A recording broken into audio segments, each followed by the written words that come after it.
"You don't have to wander tonight," Annie said, rubbing her hands together as the cold seeped through her thin gloves. The man sitting curled up in front of the diner slowly lifted his head. His face was pale from the cold, his silver hair soaked with melting snow, cold drops running down his temples before disappearing into the collar of his drenched coat. His hands were red and raw, his stiff fingers locked tightly together, as if he had only enough strength left to keep himself from collapsing. He looked at Annie with the eyes of a man who had just been turned away by the whole world.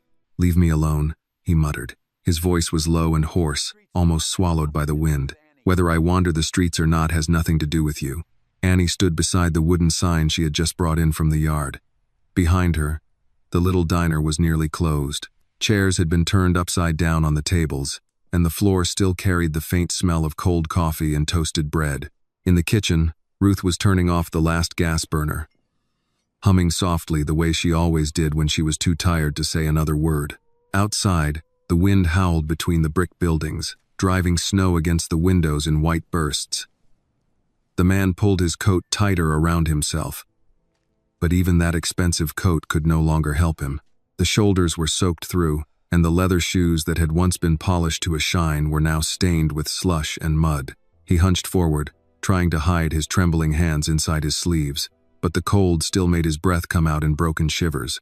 Annie took one step closer, very slowly, as if afraid one sudden movement might make him shrink farther away. "Sir, you're freezing." He let out a rough, bitter sound that was closer to pain than laughter. "I told you to go away." "I heard you. Then why are you still standing there?"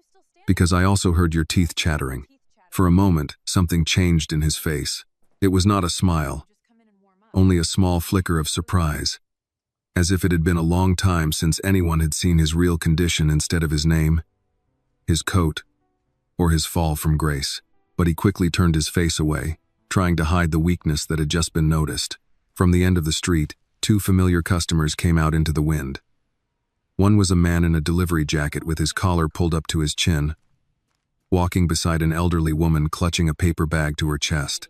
They slowed when they saw Annie standing outside with the stranger. "Annie, is the diner still open?" the man asked. "We're about to close, Mr. Harris," Annie replied. "But if you need something, I can still pack some food for you."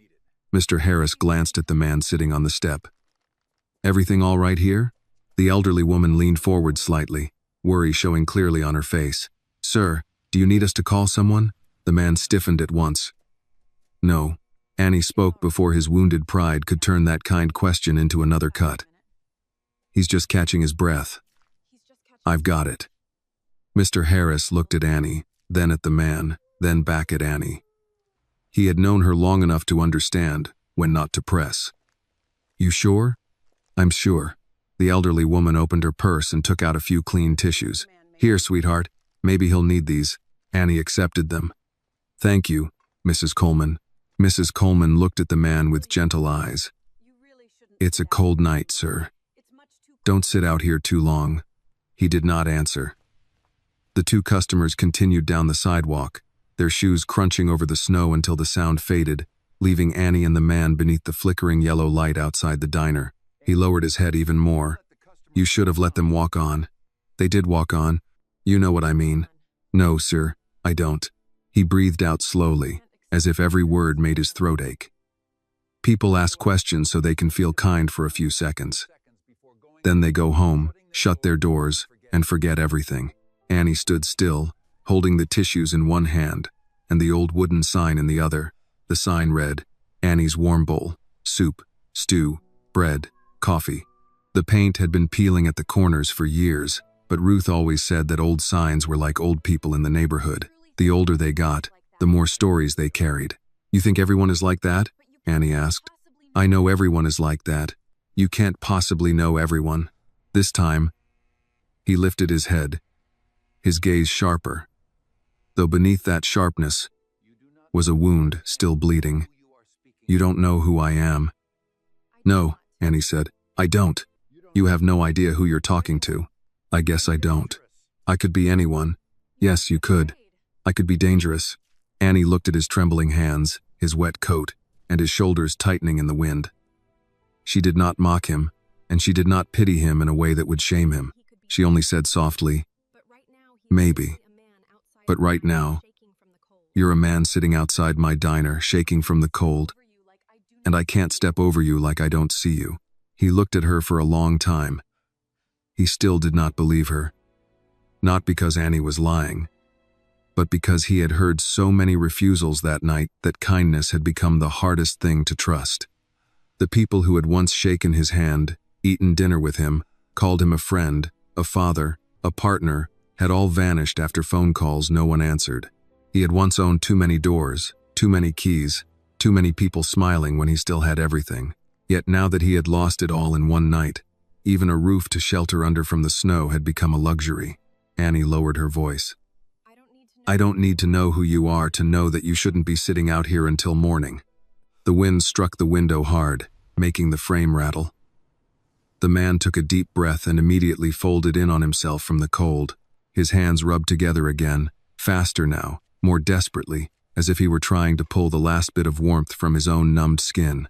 His lips had gone pale, but he still clenched his jaw, trying to hold on to the fragile pride he had left. Annie leaned the sign against the wall, then sat down on the step beside him, leaving just enough space so he would not feel cornered. My grandmother says sometimes a person can survive the worst day of his life just because someone gives him a warm place to sit. I don't need your grandmother's sayings.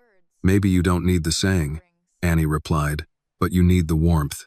The man sighed, then gave a tired, dry laugh with no joy in it. I used to have homes everywhere, he said, his eyes fixed on the snow covering the toes of his shoes. Chicago, Aspen, Palm Beach, a lake house I barely ever visited, doors everywhere, keys everywhere. He rubbed his red hands together again, this time so hard his knuckles turned white. And tonight, not one door opened for me. The words fell between them, heavier than the snow. Annie did not rush to answer. She simply turned and pointed toward the small diner behind her. Through the window, the old lights shone over the empty tables, and a thin stream of steam still carried the smell of beef stew from the kitchen. That door is still open, she said. He followed her hand with his eyes, then shook his head. You don't understand. I understand that it's small, Annie said. I understand that it isn't fancy. The heater rattles. One table tilts if you put your elbow in the wrong place. And my grandmother always says the coffee pot has more personality than some of our regulars. But it's warm in there. If you don't mind old furniture and the smell of stew, then tonight, you don't have to keep wandering. His face tightened. This time, it was not from anger, but from humiliation. He lowered his head, his voice so quiet it was almost lost. I don't have any money. Annie did not even blink. I didn't ask you that. I'm telling you because eventually everyone does ask. Maybe the people you used to know do. He looked down at his soaked shoes. A man who had once signed million-dollar contracts now did not dare step into a small diner because he could not pay for a bowl of soup. The truth of it seemed to make his shoulders sink even lower. I can't pay you. Annie nodded once, calm, as if the answer were simple. My grandmother says when people are hungry and cold, that comes first. Paying someone back can wait. That sounds like a terrible way to run a business. After midnight, this place isn't always just a business, Annie said. Sometimes it's just a door, and a door should open when someone outside is about to fall down. He swallowed hard. His throat tightened. Whether from the cold or from the kindness he had not heard in so long, he could not tell. You shouldn't trust strangers. I don't trust everything, Annie replied, but I trust the cold. I know what it does to people when no one opens the door. The door behind Annie opened. A wave of warmth spilled out, carrying the smell of stew and bread. Ruth Johnson stood there in her old apron, her silver hair wrapped neatly in a blue scarf. She looked at Annie, then at the man on the step. She did not ask who he was, why he was there, or whether he could pay. Annie, she said gently, I think he's very cold, Grandma. Ruth looked at the man with the eyes of someone who had lived long enough to recognize pain, whether it wore an expensive coat or a torn one. Then bring him in before the weather makes the sorrow inside him any heavier. The man shook his head at once. Ma'am, I can't pay. Ruth's expression did not change. Then don't start with money. I don't want charity. Annie stood and held out her hand. She did not pull him, did not push him, only left her hand there like an invitation. Then don't call it charity. Call it a bowl of soup. He looked at her hand. His pride tried to hold out for one more second, but the cold had worn him down, and perhaps Annie's gentle kindness had weakened him even more. Slowly, he placed his stiff, ice-cold hand into hers. Annie helped him to his feet. When he stepped across the threshold, the small bell above the door gave a tired little ring. The diner was plain and nearly empty, but inside there was yellow light, warmth from the old heater, and the smell of food still hot from the stove. Ruth pulled a chair closer to the heater. Annie went into the kitchen, filled a bowl with beef stew, added 2 slices of bread beside it, and carried it out to him. The man sat down very slowly, as if it had been a long time since he had been allowed to sit somewhere without proving he still had value. Annie placed the spoon in his hand. Eat first. If you want to talk later, you can. If you don't, that's all right too. He looked at the hot bowl of stew in front of him, then at Annie. Something trembled in his eyes, weak and wounded. Why are you doing this? Annie pulled the napkin closer to him. Because someday, maybe I'll be the one sitting outside in the cold. And I hope that when that day comes, someone won't make me tell my whole life story before they open the door. He lowered his head toward the bowl. His hand was still shaking as he lifted the first spoonful. Steam rose and touched his pale face. He put the spoon into his mouth, then closed his eyes for a long moment as the warmth moved down his throat. No one in the diner said another word. William took another spoonful of soup. The heat from the small bowl slowly spread through his throat, down into his chest, and seemed to seep into every vein that had gone numb from the cold. For one brief moment, his hand stopped shaking. He lowered the spoon and closed his eyes. It was not just the taste of the food. It was the painfully unfamiliar feeling of having a bowl of soup placed in front of him without anyone asking how much money he had left, without anyone measuring whether he deserved to be helped. Annie brought him a cup of hot tea and gently set it beside the bowl. Be careful. There's ginger in it. My grandmother says ginger wakes up the things the cold tries to put to sleep. William opened his eyes and looked at her. Does your grandmother have a saying for everything? Almost. She must be very tired. She is, Annie said, the faintest smile touching her lips. But she's usually right. From the kitchen, Ruth called out. I heard that. Annie raised her voice. I said you were right. You said it after something else. William almost laughed. It was only the smallest movement at the corner of his mouth, but it disappeared before it could fully form. He looked back down at the bowl of soup. The spoon rested between his red, stiff fingers, looking so unfamiliar that it hurt him to see it. A man who had once held a pen and signed contracts that made entire rooms hold their breath now had to focus all his strength just to keep a spoon from falling out of his hand. Annie pulled out the chair across from him and sat down, folding her hands lightly on the table. You don't have to tell me anything, sir. But if there's someone we need to call for you, we can. No. The answer came too quickly, sharper than he intended. Annie kept her voice gentle. Everybody has someone they want to turn to. William pressed his lips together. Not tonight.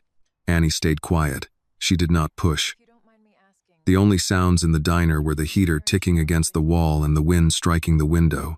A car passed outside, its tires hissing softly through the slush, and then the street fell silent again. What about family? She asked softly. The spoon in William's hand touched the edge of the bowl with a tiny sound.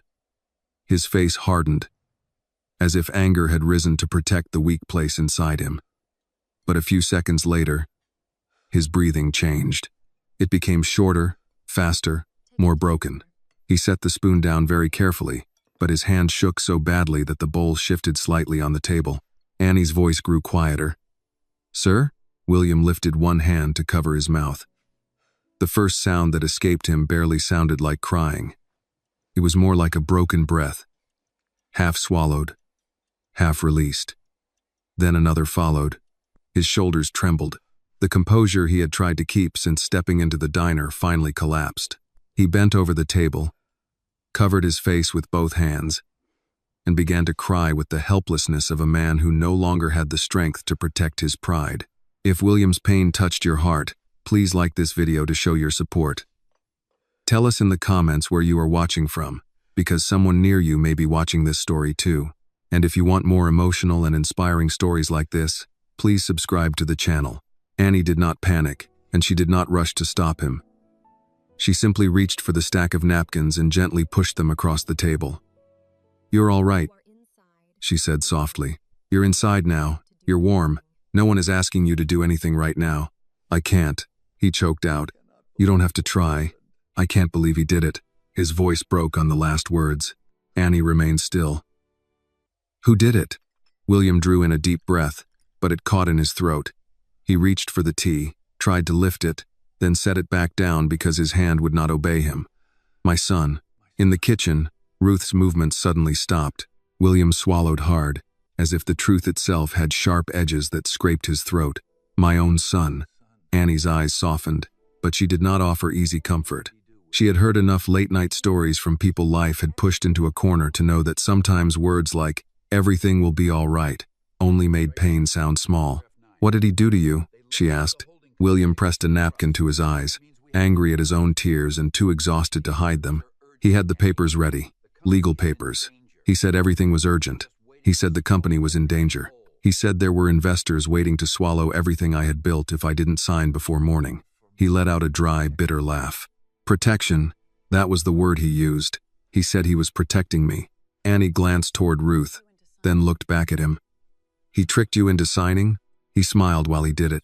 William's voice dropped, sounding more exhausted than the wind outside. "That's what I can't forget. Not the papers, not the small print, the calm on his face. It was as if he had practiced looking sincere in the mirror 100 times. Ruth came out of the kitchen and placed a small plate of buttered bread on the table. "Eat a little bread with your tea," she said. William looked up. "Ma'am, I'm not sure I can swallow." "Try one bite," Ruth replied. Pain hits harder on an empty stomach. He took a piece of bread, not because he wanted to eat, but because refusing her kindness felt harder than accepting it. His hand trembled as he broke the bread in half. Annie waited until he had taken a small bite before asking, "What happened after you signed?" "The company slipped out of my hands, the family office, the properties, the accounts, the voting rights on the board, the house I walked out of tonight." He stopped, pressed his lips together, then corrected himself in a lower voice. "No, I didn't walk out. I was asked to leave." Annie's brow furrowed. "He put you out in this weather?" William nodded slowly. "Security opened the gate. Men I had paid for years. They stood there and opened it for me as if I were an unwanted guest. Not one of them could look me in the eye." "That's wrong," Annie said. William looked at her, and his familiar defensiveness flickered back for a moment. "Right and wrong don't mean much once the papers are signed." Ruth pulled a chair from the next table and sat at the end of theirs, close enough to be present but not in the middle of the conversation. "Paper can carry a lie," she said, "but that doesn't turn the lie into the truth." William looked at her. "In my world, it does. Then your world needs better people in it." The simple sentence left William silent. He looked down at the piece of bread in his hand. "I thought I had them." "Who?" Annie asked. "Friends, partners, family." He shook his head, his eyes hollow. "I called them. My brother. My lawyer. People who used my name when it opened doors for them. People who were willing to answer my calls at midnight when there was money to be made. Tonight, one by one, they disappeared. Some didn't answer. Some sent me straight to voicemail. One texted that he hoped I understood he couldn't get involved." Annie's jaw tightened. "That's what they said after taking everything they could from you? They would call it business caution. What do you call it?" William turned toward the window. Snow kept sliding past the glass in cold, endless sheets of white. "Cowardice. Maybe convenience. Maybe the truth I should have seen a long time ago." Annie laid both forearms on the table. "Sometimes people don't become strangers overnight, sir. Sometimes a terrible night only shows you they were strangers all along." William turned back to look at her. "You sound just like your grandmother," he said. "She raised me. That makes sense." Ruth hummed softly. "And don't you forget it." For the first time since he had stepped into the diner, William breathed a little easier. Not much, just enough to lift the teacup with both hands. He drank slowly. The warmth of the ginger spread through his throat, sharp and steady, as if reminding his body that it was still alive. Annie looked at him from across the table. "What's your name, sir?" He hesitated. If he said it, everything might change. Kindness might turn into shock. Help might turn into calculation. Or worse, He would have to see in her eyes the pity he feared most. "William," he said at last. "William Harrington." Annie blinked once. She knew that name.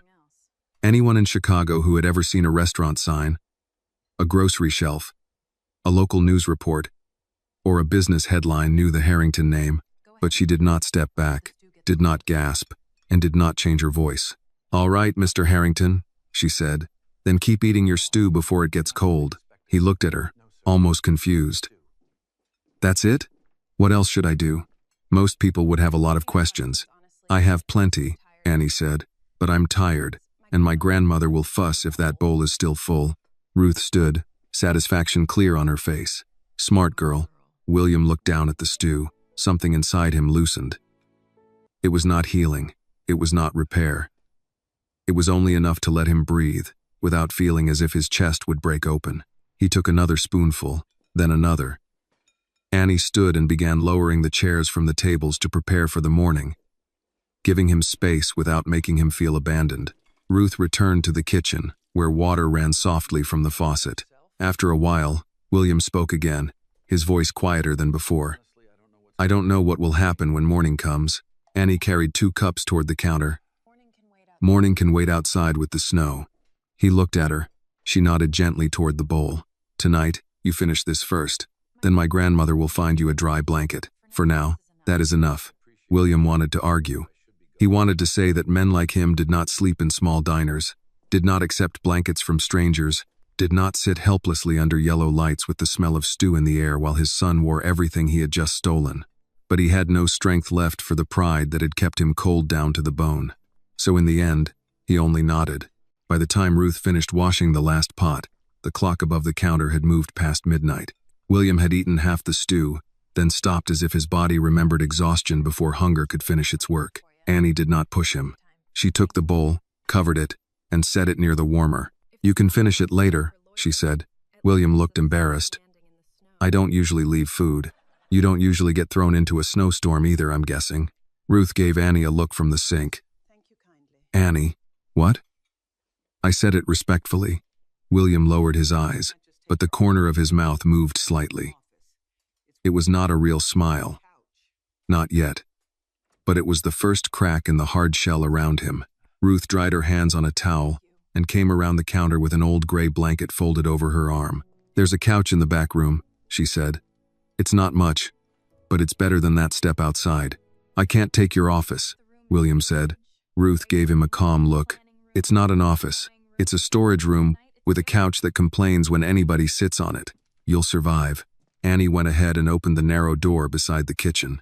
The back room was small, filled with canned tomatoes, sacks of potatoes, paper cups, folded tablecloths, and a couch pushed against the far wall. A lamp with a crooked shade gave off a soft amber light. On one shelf sat a framed photo of Ruth with a man in a work shirt, both of them younger, both smiling in front of the same diner. William stopped at the doorway. "This is your family space." "It's our everything space," Annie said. "Storage, break room, planning room, crying room when rent is due. Tonight, it's a guest room." He looked around, taking in the worn rug, the stacked boxes, the spare aprons hanging from hooks.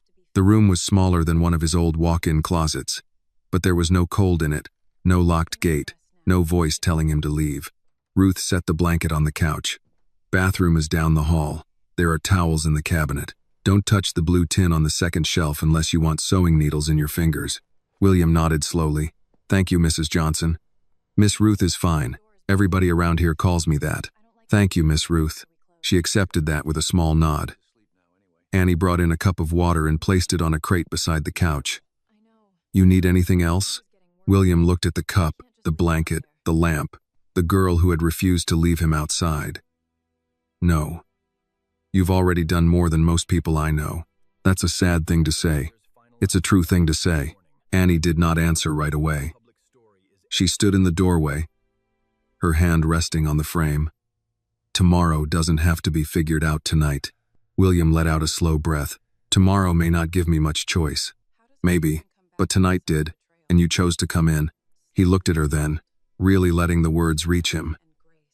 "You make that sound simple." "It kind of is. Not easy, just simple." Ruth stepped behind Annie. "Let the man rest." Annie nodded.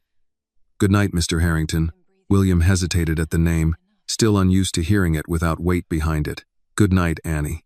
She pulled the door partway closed, leaving it open just enough for the hallway light to slip through. William sat on the couch and removed his wet shoes carefully, as if even the act of undressing from disaster required manners. His socks were damp. His feet ached. His hands burned as the feeling came back into them. From the front room, he heard Annie and Ruth moving quietly through the final closing routine. Chairs settled. The register drawer opened and closed. A broom moved over the floor, their voices carried in pieces. "He looks awful," Annie whispered. "He has had an awful night. Do you think he's really William Harrington? I think pain doesn't lie as easily as people do. What if someone comes looking for him? Then we ask what they want before we open the door." William closed his eyes. He should have been offended by their caution. Once, people trusted him before he entered a room. Now 2 women with an old diner and a tired heater were deciding whether he was safe enough to shelter. The strange part was that he respected them more for it. His phone was dead in his coat pocket. His old life, with its assistants and drivers and private numbers, felt less like a life than a theater set. Struck down after the final act, he thought of Preston sitting in the estate, probably pouring himself a drink from William's cabinet, probably already sending messages to lawyers, board members, reporters. By morning, the official story would be polished. William would be described as emotional, unstable, resistant to necessary transition. Preston would use calm words. Men like him always did. A bitter thought rose in William's mind. I taught him that. I taught him how to control a room, how to speak softly when the knife was already in. He opened his eyes and looked at the ceiling. A thin water stain curved above the couch like a brown map. He almost laughed. A few hours ago, he had been standing under a chandelier worth more than this building. Now he was counting stains above a couch that smelled faintly of flour and old fabric. Yet the chandelier had watched him be discarded. This ceiling, poor and cracked as it was, had accepted him without question. In the front room, Ruth turned off another light. Annie's voice came again, softer now. "Grandma? If his son did all that, how does a person come back from it?" There was a pause. Ruth answered slowly. "First, he has to decide he still wants to be a person, not just a wound." William swallowed. The words found him through the gap in the door and stayed. Annie said, "He looked like he gave up. Then we gave him soup. That's all we can do tonight." That doesn't feel like enough. Enough is not always big, Annie. Sometimes enough is keeping somebody breathing until morning. The diner went quiet after that. William sat with those words longer than he expected. Keeping somebody breathing until morning. No investor had ever said anything so useful to him. No consultant had ever placed a human life into such plain order. After a while, Annie knocked lightly on the doorframe. "Sorry, I forgot to leave this." She stepped in with a pair of thick socks, folded and clean. They were my grandfather's. Grandma keeps extra clothes for people who need them. William looked at the socks but did not reach for them right away. "Your grandfather? He passed a few years ago. Grandma says he'd fuss if warm socks sat in a drawer while somebody needed them. I'm not sure I should take these." Annie came closer and set them beside the cup of water. "Then borrow them." That word landed gently. Borrow. Not beg, not owe, not receive charity. Borrow, as if dignity could remain intact while need was answered. William nodded. "Thank you." Annie turned to leave, then paused. "Can I ask you something?" He looked up. "When you said you had doors everywhere, did any of them ever feel like home?" The question was too clean, too direct. He wanted to say yes because a man with estates in several states should not have to think about it.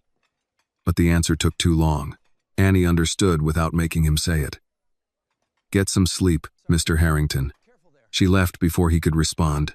William changed into the dry socks and covered himself with the blanket. The couch sank under him with a tired groan, just as Ruth had warned. He turned slightly, careful with his sore back, and listened to the building settle. Pipes clicked. Wind pressed against the rear wall. Somewhere outside, a siren passed and faded. He did not pray often. He had always considered action more reliable than prayer. But that night, in the back room of a diner owned by two women he had not known before the snow found him. A single thought rose inside him like a confession. Let me not waste this door. He slept in short, uneasy pieces. Each time he woke, he expected cold stone beneath him, the gate at his back, Preston's voice in his ears. Instead, he found the gray blanket, the crooked lamp, the smell of bread, and the quiet proof that not every door in the world had closed. Just before dawn, Ruth entered the kitchen and began the day's first stockpot. The sound of water filling steel woke him. Then came onions on a cutting board, the scrape of a match, the low cough of the stove catching flame. William sat up slowly. His body hurt, but his mind was clear in a way that surprised him. He folded the blanket, put the borrowed socks neatly beside the couch, and stepped into the hallway. Annie was already at the counter, tying her apron. She turned when she heard him. "You're up early," she said. "So are you. This place doesn't open itself." William glanced toward the kitchen, where Ruth was stirring the pot like the morning had trusted her with its first breath. Then he looked at the stacked chairs, the chipped sign waiting by the door, the menu board with prices written in chalk. For the first time since the contracts, his mind did not go to what had been taken. It went to what could still be built. "Annie," he said carefully, "do you need help before opening?" She studied him for a second. "Can you mop?" William looked at the bucket near the wall, then at his hands. The red had faded, but the ache remained. "I can learn." Annie handed him the mop. "Then start in the corner and don't drown the floor." William took it. The first stroke was awkward, the second was better. Ruth glanced out from the kitchen and said nothing, but her mouth softened. Outside, Chicago was still buried in snow. Inside, Annie's warm bowl began another day, and William Harrington, who had lost an empire overnight, found himself standing under old lights, learning how to clean a diner floor before sunrise. By 6 in the morning, the first regular pushed through the door with snow on his shoulders and a lunch pail in his hand. Marcus Bell from the repair shop next door stamped his boots on the mat, pulled off his cap, and gave Ruth a nod that carried years of habit. "Morning, Miss Ruth." "Morning, Marcus. Coffee?" "Black is bad news."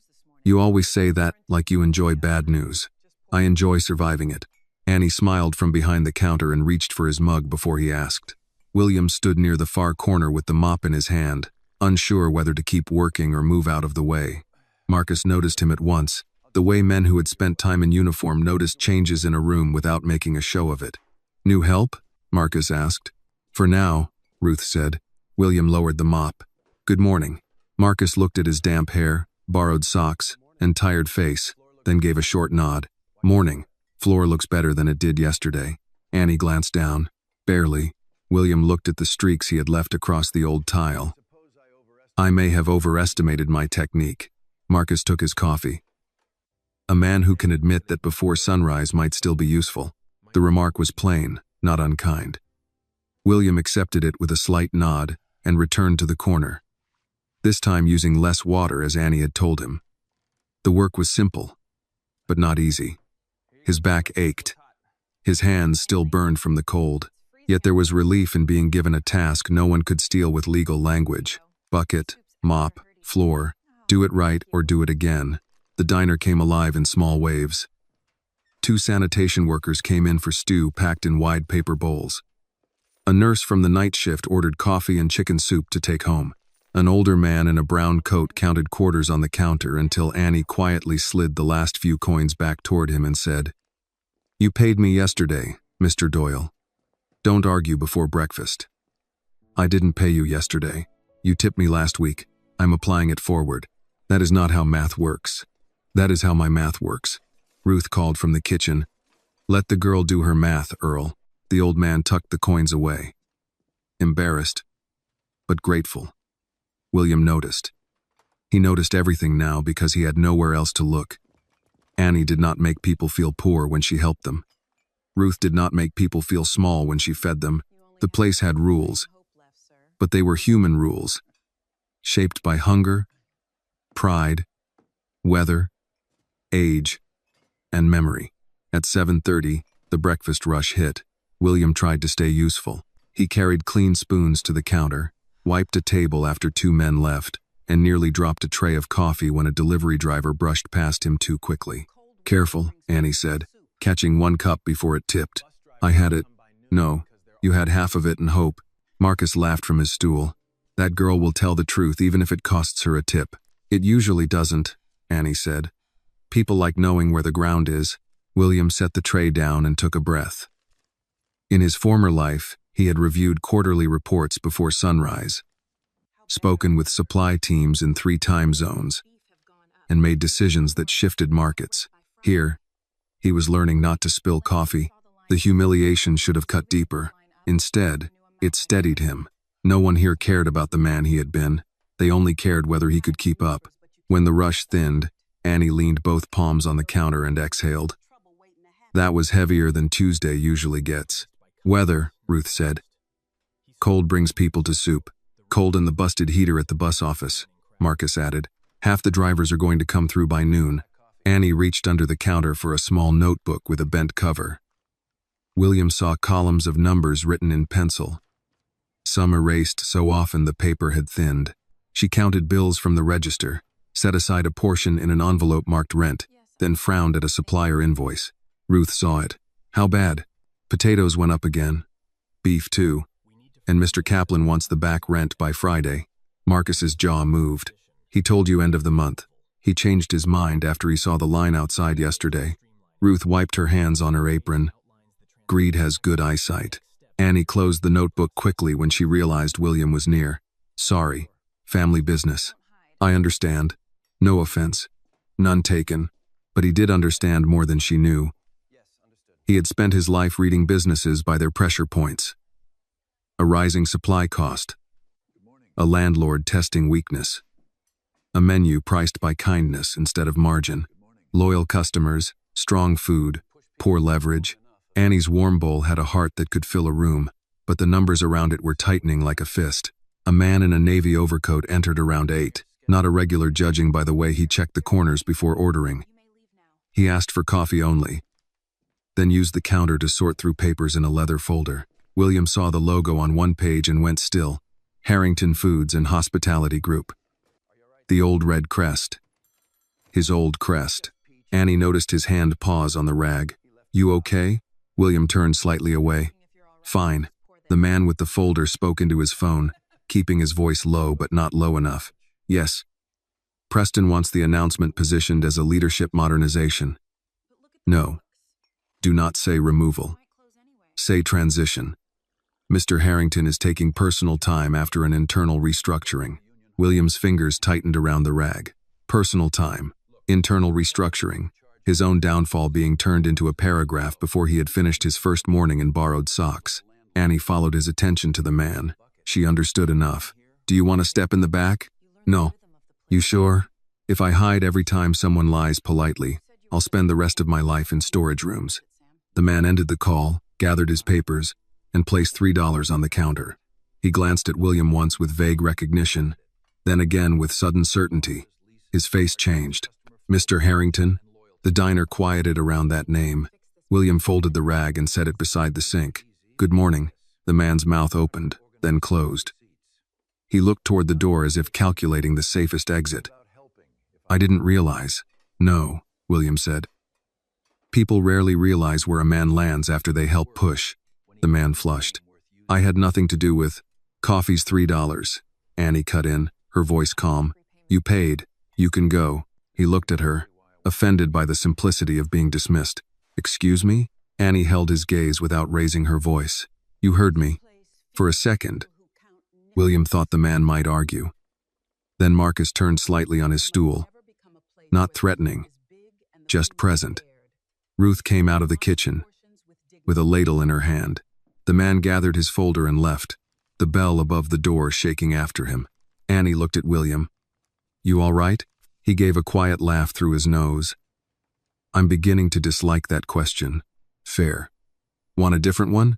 What? Do you want coffee? This time, the laugh almost became real. Yes. She poured him a mug and set it on the counter. On the house. You keep giving things away. This place will close. Annie pointed at the notebook. It might anyway. The honesty in her voice struck him harder than complaint would have.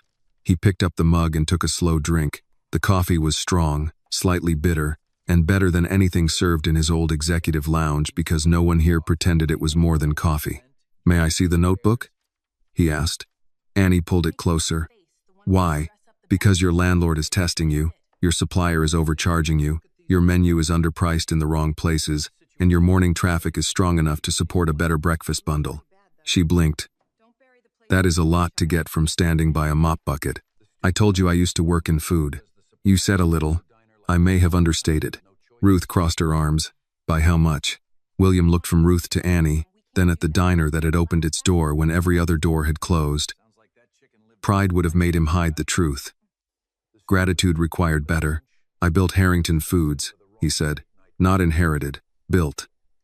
I know kitchens, suppliers, leases, margins, customer flow, packaging, delivery, and what makes people come back, even when they have cheaper options." Annie did not speak right away. Her fingers rested on the notebook. "And you think you can fix this?" "No," William said. "Not fix. Help, if you allow it." Ruth studied him with the patience of a woman who had seen many men talk big near coffee and do little near dishes. "Why?" William looked toward the door, where snow still moved across the glass. "Because last night you gave me a place to sit when I had nowhere to go.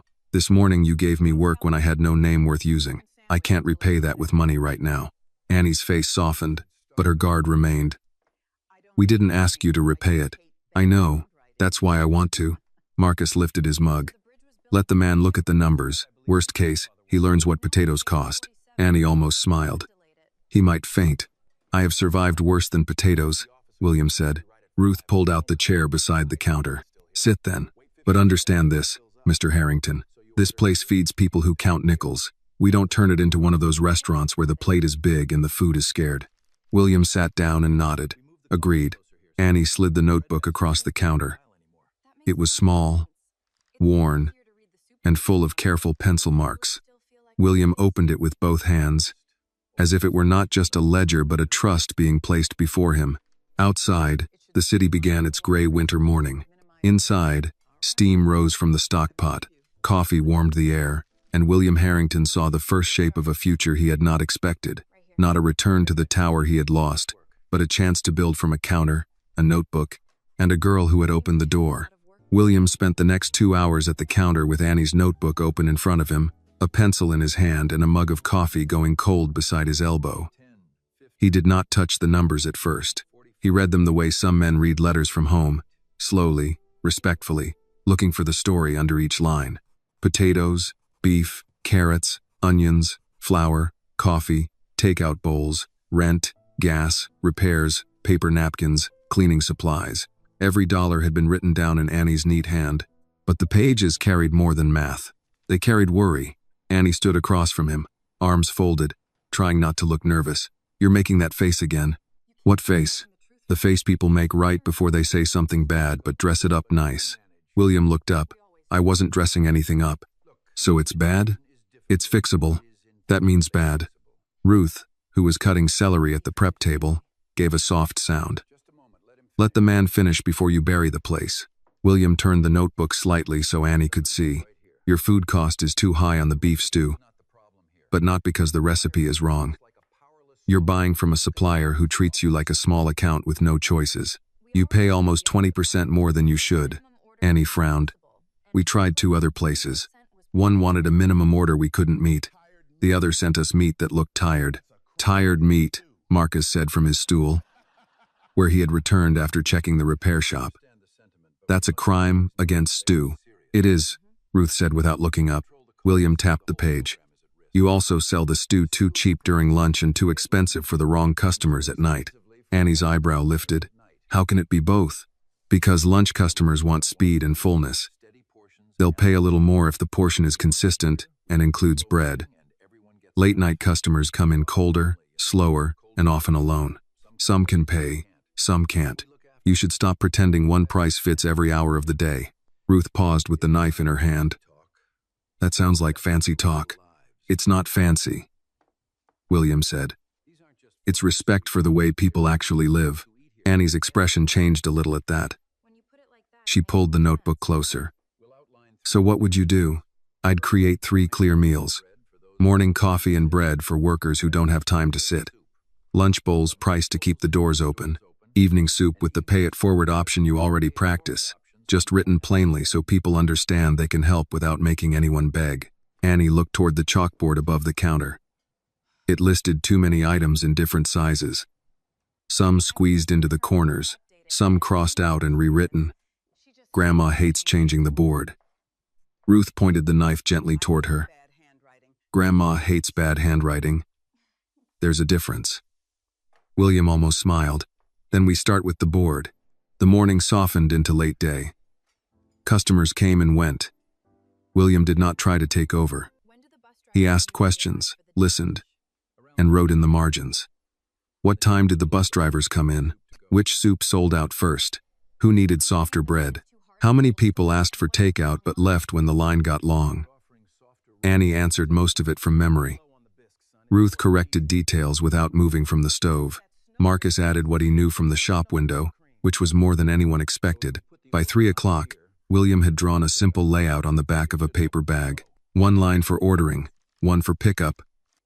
Coffee closer to the register. Bread baskets moved away from the corner. 3 soups listed large enough for older eyes to read from the door. Annie studied the drawing as if he had handed her a map to a place she had walked past for years without seeing. It's still our place, right? She asked. William set down the pencil. It has to be. If it stops feeling like yours, people will know before you do. Ruth looked at him for a long second. That is the first thing you've said today that makes me trust the rest. Before William could answer, the door opened, and a stout man in a dark coat stepped in, shaking snow from his sleeves.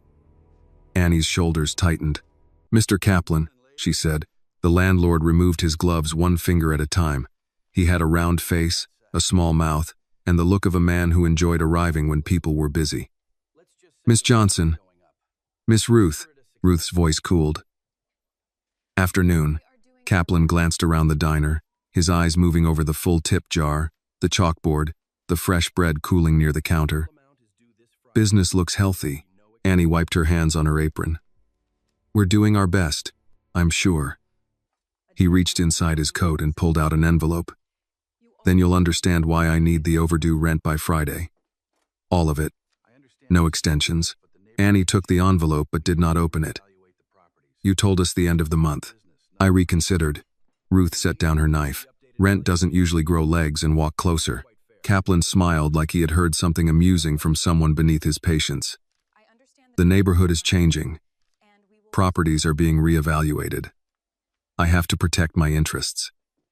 William stood near the counter, silent, watching the man's posture, the way he avoided saying increase, until he had cornered them with due dates. Annie opened the envelope and read the paper. The color drained slightly from her face, but her voice stayed even. This says you're raising rent in 60 days. That is correct. This is almost double. It is still below what I could get from a national tenant. Marcus rose from his stool. National tenant going to fix that roof leak you ignored for 6 months? Kaplan's smile disappeared. This is a private matter. Funny, Marcus said. That leak wasn't private when water ran into my boots during breakfast. Annie lifted a hand slightly, asking Marcus not to push. Then she looked at Kaplan. We'll pay what we owe by Friday. But this increase will hurt us. Kaplan shrugged. Success invites adjustment. William heard Ruth's earlier warning in those words. Blessings attract thieves too. He stepped forward. May I see the lease? Kaplan looked him over, recognizing the coat, the worn face, not yet the name. And you are? Someone asking to see the lease before you pressure 2 women in the middle of their workday. Annie turned to William quickly. It's okay. It's not, William said softly. Kaplan's eyes narrowed. I don't discuss contracts with strangers. Then discuss them with your tenants after giving proper written notice, not with vague threats and a folded paper that looks like it was typed in a hurry. William reached for the envelope, and Annie, after one uncertain beat, handed it to him. He scanned the letter. The language was sloppy, aggressive, and legally thin. This is not a formal notice. It is a scarecrow. Kaplan stiffened. Excuse me? It looks big from a distance. Up close, it's sticks and old clothing. Marcus coughed into his fist to hide a laugh. Ruth did not bother hiding hers. Kaplan's face reddened. I don't know who you think you are. William looked at him calmly. Today? A man reading bad paperwork. Kaplan reached for the letter, but William kept it on the counter. You can send proper notice through certified mail. You can document repairs. You can explain how you calculated the increase. Until then, they will pay the current rent under the existing terms. And you will not use a snowstorm and a busy lunch hour to frighten them into agreement. The diner went very quiet. Annie looked at William as if another door had opened in him, one leading to the man he had been before the snow. Kaplan looked from William to Ruth, then to Marcus, and understood he had lost the room. This isn't over, Kaplan said. No, Ruth replied. But your coffee is getting cold somewhere else. Kaplan snatched his gloves from the counter and left. The bell shook hard behind him. For a moment, nobody spoke. Then Marcus lifted his mug. I vote we keep him. Annie turned to William, half grateful, half alarmed. You didn't have to do that. Yes, William said. I did. You just met us. You opened the door. That doesn't mean you owe us a war with our landlord. It isn't a war, it's a lease. He handed the paper back. And he is weaker than he wants you to think. Ruth came closer, studying him. You handled that like a man who knows where people hide knives. William looked down at the pencil marks on the paper bag. I used to sit at tables with men who smiled while moving millions. Mr. Kaplan is not original. Annie's worry did not fully fade. People like him don't like being embarrassed. No, William said. They don't. So we don't embarrass him again unless we have to. We prepare. Prepare how? He turned the paper bag over and drew 3 columns. Rent, suppliers, daily sales. First, we stop guessing. We find every leak in the numbers. Second, we call the supplier before closing and ask for a better rate. Third, we fix the menu before tomorrow morning. Fourth, we put your pay it forward bowl on the board where people can see it. Annie looked at the columns, then at him. You make it sound like we have a chance. William picked up the pencil again. His hands still ached from the cold, but they were steady now. You have more than a chance. You have good food, loyal customers, and a reason people come back. Most businesses would pay a fortune for one of those. And what do you get? Annie asked. The question was fair. He respected her for asking it. William looked around the diner, Ruth at the stove, Marcus at the counter, Annie holding the letter that had scared her less once someone stood beside her. For now, he said. A place to be useful. Ruth nodded once, as if that answer passed a test she had not announced. Then be useful before supper. That chalkboard won't rewrite itself. Annie handed him a clean cloth and a piece of chalk. Can you write big? William glanced at the old board. I can learn. This time, when Annie smiled, it was not only kindness, it was the first fragile sign of trust. Outside, the snow kept falling over Chicago, but inside Annie's warm bowl, the day had shifted. William had arrived as a man without a door. By evening, he was standing on a chair, chalk in hand, helping rewrite the first menu of a future none of them had planned. By closing time, William's chalk handwriting had taken over the board above the counter. The old menu, once crowded with crossed-out prices and cramped notes, had been wiped clean. In its place were 3 simple sections Ruth could read from the kitchen, and Marcus could read from the door without putting on his glasses. Morning bread and coffee, working lunch bowls, evening stew. Underneath, in Annie's careful hand, was a new line William had asked her to write herself. Pay it forward bowl. $2 added to any order buys soup for someone who needs it. Annie stood with the chalk still in her fingers, looking at that last sentence longer than the others. You really think people will do it? William wiped chalk dust from his hands with a towel. Some will, some won't. But people can't help with something they don't know exists. Ruth stepped out of the kitchen, arms folded over her apron. And what about the ones who come in needing it? You want them pointing at a board and announcing they're broke? No, William said. Never. The board is for the giver. The receiving stays quiet. Annie already knows who needs help. You both do. Annie glanced at Ruth. We keep a card box under the counter. If somebody pays forward, we put a card in. If somebody needs soup, we take one out. Ruth thought about it, then gave a slow nod. No names? No names, Annie said. No speeches? No speeches. No making folks feel like they owe the whole room gratitude for a bowl? William answered this time. No, dignity is part of the meal. Ruth looked at him for a moment, then reached for the chalk and added one more line in smaller letters beneath Annie's sentence. Ask quietly, eat fully. Marcus read it from his stool and tapped his coffee mug on the counter. That'll preach. The next morning tested everything. Annie opened the door at 6, and the cold pushed in with the first wave of customers. William was already behind the counter with a towel over his shoulder, not because he belonged there yet, but because Ruth had told him if he was going to advise a diner, he had better know where the clean cups were kept. The breakfast line formed faster than usual. Bus drivers, snowplow workers, nurses coming off shift, 2 men from the hardware store, and Mrs. Coleman with her paper bag tucked under her arm. Annie pointed to the new board. We changed things a little, so yell at me after coffee. Not before. Mr. Harris squinted up at the chalk. Morning bread and coffee, that's new.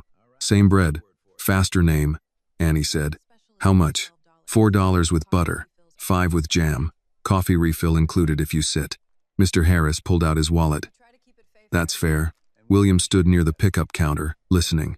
Fair, not cheap, not expensive. Fair. It was one of the hardest words in business, because it had to make sense to both sides of the counter. The new flow worked almost immediately. People ordered faster because they could read the choices. Annie did not have to explain 6 sizes of soup. Ruth did not have to shout from the kitchen every time someone asked what came with lunch.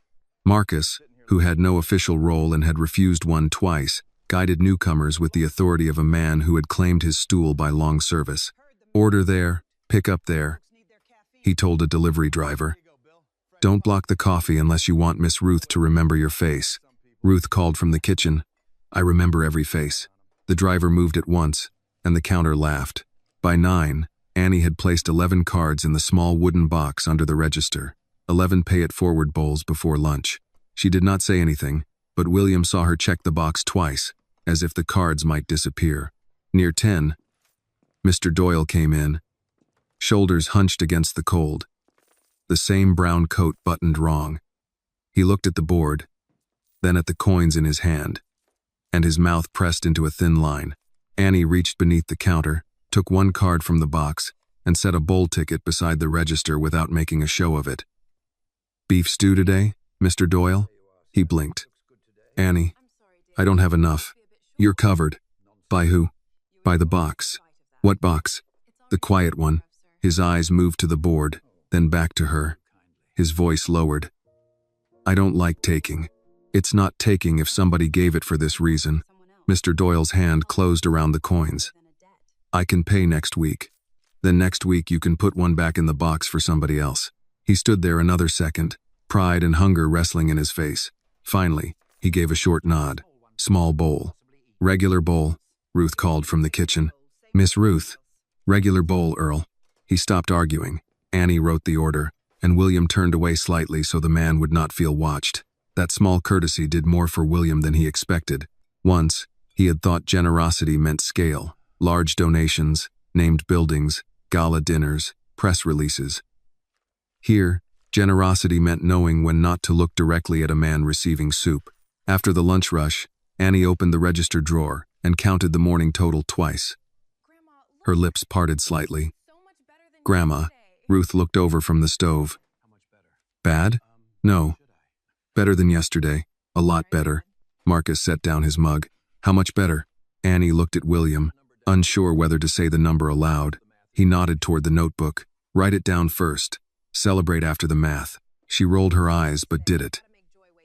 You make Joy wait in line. Joy spends better when it has receipts. Ruth laughed once, and even Annie smiled while she wrote.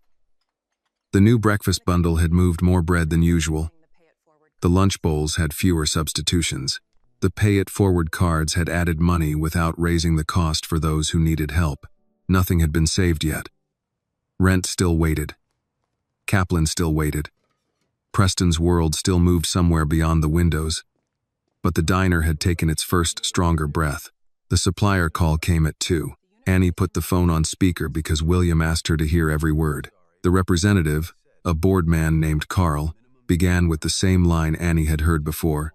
Prices were up, minimums were firm, nothing could be adjusted for a small account.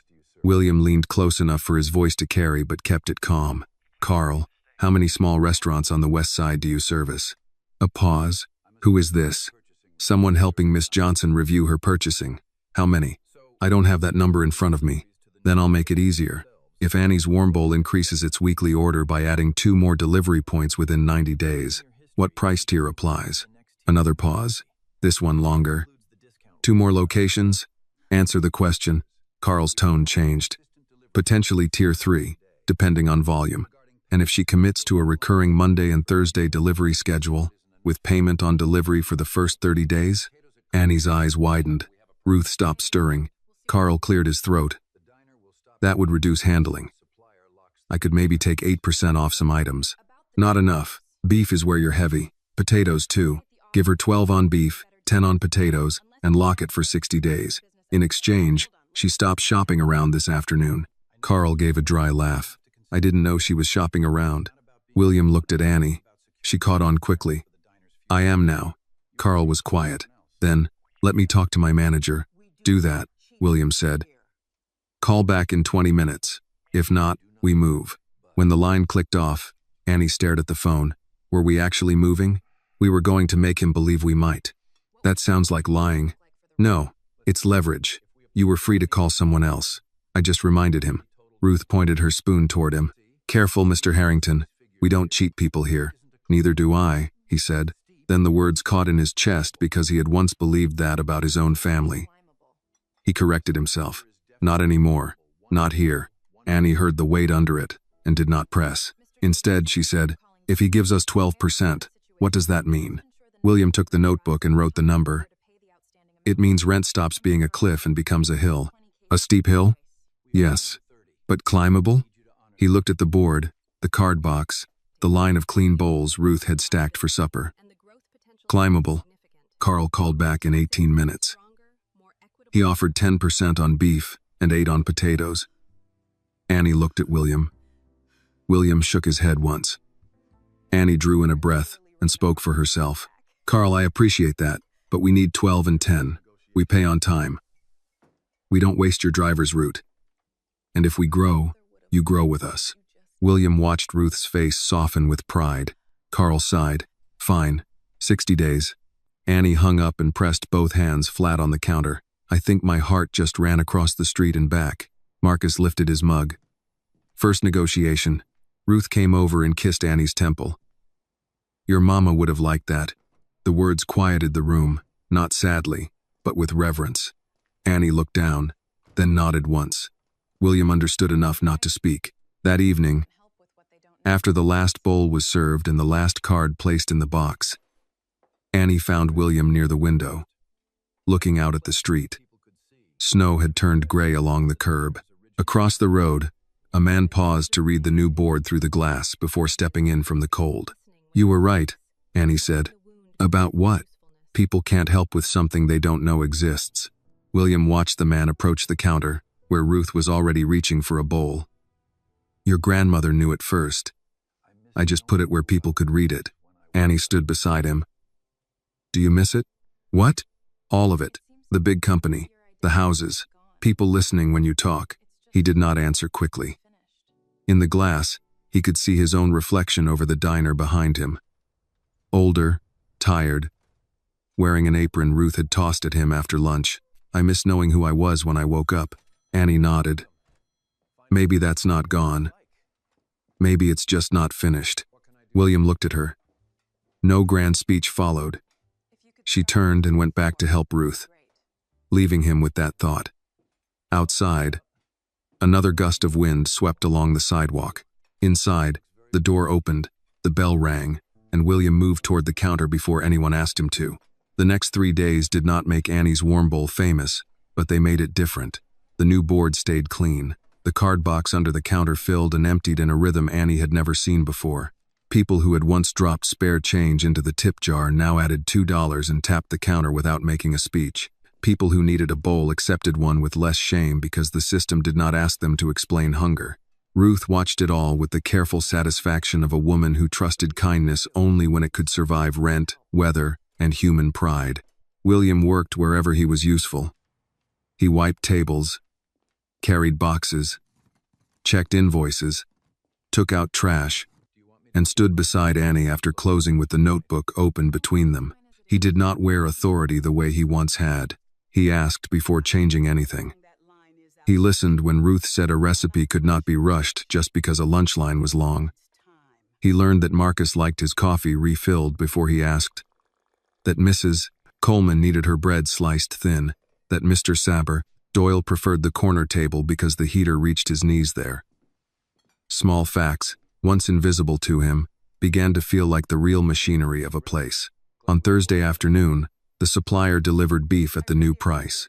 Annie checked the invoice twice, then looked at William with a grin she tried to hide. 12 and 10, she said. William folded the invoice. You negotiated it. You pushed me to. I gave you the door. You walked through it. Ruth set a heavy pot on the stove. Don't let him make it sound poetic. He also made you sweat through your apron. I did, Annie said. My heart was beating like a church drum. Marcus came in from the cold with grease on his work jacket and a folded newspaper under one arm. If anybody's celebrating, I'll take stew. You always take stew, Annie said. That's how I celebrate being alive. He set the newspaper on the counter, and William's name jumped from the business section before anyone opened it fully. Harrington transition raises questions among investors. Annie saw it at the same time he did. Ruth stopped stirring. Marcus's hand stayed on the paper, suddenly less casual. William picked it up. The article was short, polished, and cruel in the quiet way corporate statements often were. Preston Harrington had assumed full control of Harrington Foods and Hospitality Group, after what the company called a necessary leadership transition. William was described as stepping away for personal reasons. No mention of being forced out. No mention of the winter night. No mention of doors that did not open. Annie read over his shoulder. They made it sound like you chose this. That was the idea. Can they just say that? They can say many things. Whether they can prove them is another matter. Ruth's voice was low. And, can you prove yours? William folded the paper slowly. Not yet. The honesty sat heavily in the diner. Annie wanted to ask more, but a customer entered and the bell saved William from questions he was not ready to answer. He moved to the pickup counter, but his hands were not as steady as they had been that morning. Twice he checked the same ticket. Once he reached for the wrong bowl. Annie waited until the rush passed before she spoke. You don't have to pretend that didn't hurt. I've had worse. That doesn't answer me. William dried a ladle and set it down. If I let every lie hit me, I won't have enough left to help you keep this place open. Maybe you can do both. He gave her a tired look. You are very young to be this stubborn. And you are too old to think ignoring pain makes it disappear. Ruth made a small sound from the kitchen. That one came from me. William looked between them, and something in his face eased despite himself. I can tell. Later that evening, after the supper crowd thinned, a woman stepped into the diner wearing a camel coat and leather gloves, the kind of clothes that did not match the chipped floor or the fogged windows. Her hair was pinned neatly, her posture careful. She did not come to the counter. She looked at William first. Mr. Harrington. William's body went still. Evelyn. Annie glanced at him. Ruth came out of the kitchen, wiping her hands. Marcus, who had stayed late to fix the hinge on the back door, appeared from the hallway with a screwdriver in one hand. The woman noticed the room noticing her. I'm not here to cause a scene. Marcus spoke before anyone else. Then don't. Evelyn Clark removed her gloves slowly. I deserve that. William stepped away from the counter. Do you? Her mouth tightened. Yes. The name reached Annie a second later. Evelyn Clark. William had mentioned his lawyer once. Not with anger, but with a disappointment so flat it was worse. Annie folded her arms. You're the one who didn't answer. Evelyn accepted the words without defense. I am. William's voice stayed even. Why are you here? Evelyn looked around the diner, the chalkboard, the card box, Ruth's stew pot, Annie's hands dusted with flour. Because the story Preston is telling is moving fast. Too fast. And because I should have answered the phone. Ruth watched her carefully. Should have is a heavy phrase. Folks use it when the damage is already done. I know, Evelyn said. William did not invite her to sit. Say what you came to say. Evelyn reached into her coat and pulled out a sealed envelope. I reviewed the restructuring documents after the board notice went public. Some versions don't match. There are changes in the executed copy that were not in the draft your office had on record. William's eyes sharpened. Annie saw the change immediately. The weary man from the sidewalk was still there, but behind him another part had awakened. How do you know? He asked. Because I kept my own files. You told me you couldn't get involved. I was afraid. Evelyn's voice dropped. Preston already had half the board aligned. He had internal counsel ready. He had people watching every move. I told myself the documents were signed, that there was nothing I could do without destroying my career. Marcus gave a quiet, hard laugh. Career, that word covers a lot of cowardice. Evelyn looked at him. It does. William took the envelope but did not open it. Why now? Her eyes moved to Annie, then to Ruth, then back to him. Because I saw the article. Then I saw another draft being prepared. They're going to push the idea that you were mentally unfit to lead. Emotional instability. Erratic behavior. They'll use any photo they can find of you here to make it look like proof. Annie's face hardened. So working in a diner means he's unfit? To them, it will mean whatever they need it to mean, Evelyn said. Ruth stepped closer to the counter. Then they don't understand diners. No, Evelyn said softly. They don't. William opened the envelope. Inside were printed pages, marked changes, dates, initials, and a flash drive taped to the corner. He read the first page, then the second. His breathing slowed, not from calm, but from focus. This isn't enough, he said. No, but it's a start. Annie looked at the papers. A start for what? William did not answer at once. He looked toward the window, where night had settled over the street and snow gathered along the curb. Then he looked at the diner that had given him heat, food, and work when his old world gave him silence. A start, he said, toward making the lie work harder than the truth. Evelyn finally sat at the nearest table, but only after Ruth pointed to it. Annie poured coffee without asking. Not because all was forgiven, but because the woman's hands were shaking. Marcus stayed by the hallway, arms crossed, watching the door. For the first time since that frozen night, William had something more than grief and gratitude. He had a thread. Thin, uncertain, dangerous to pull, but real. Annie set a fresh bowl of stew near him. Eat before you start fighting billionaires and paperwork. He looked at her, almost amused. I was one of the billionaires. She shrugged. Then you know they get hungry too. William picked up the spoon. Around him, the diner kept breathing.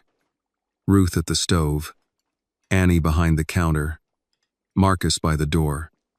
Evelyn with her coffee and regret. Outside, Preston's version of the story moved through the city in clean sentences. Inside, the first messy pieces of the truth had arrived in a plain envelope. Evelyn did not leave when the diner closed.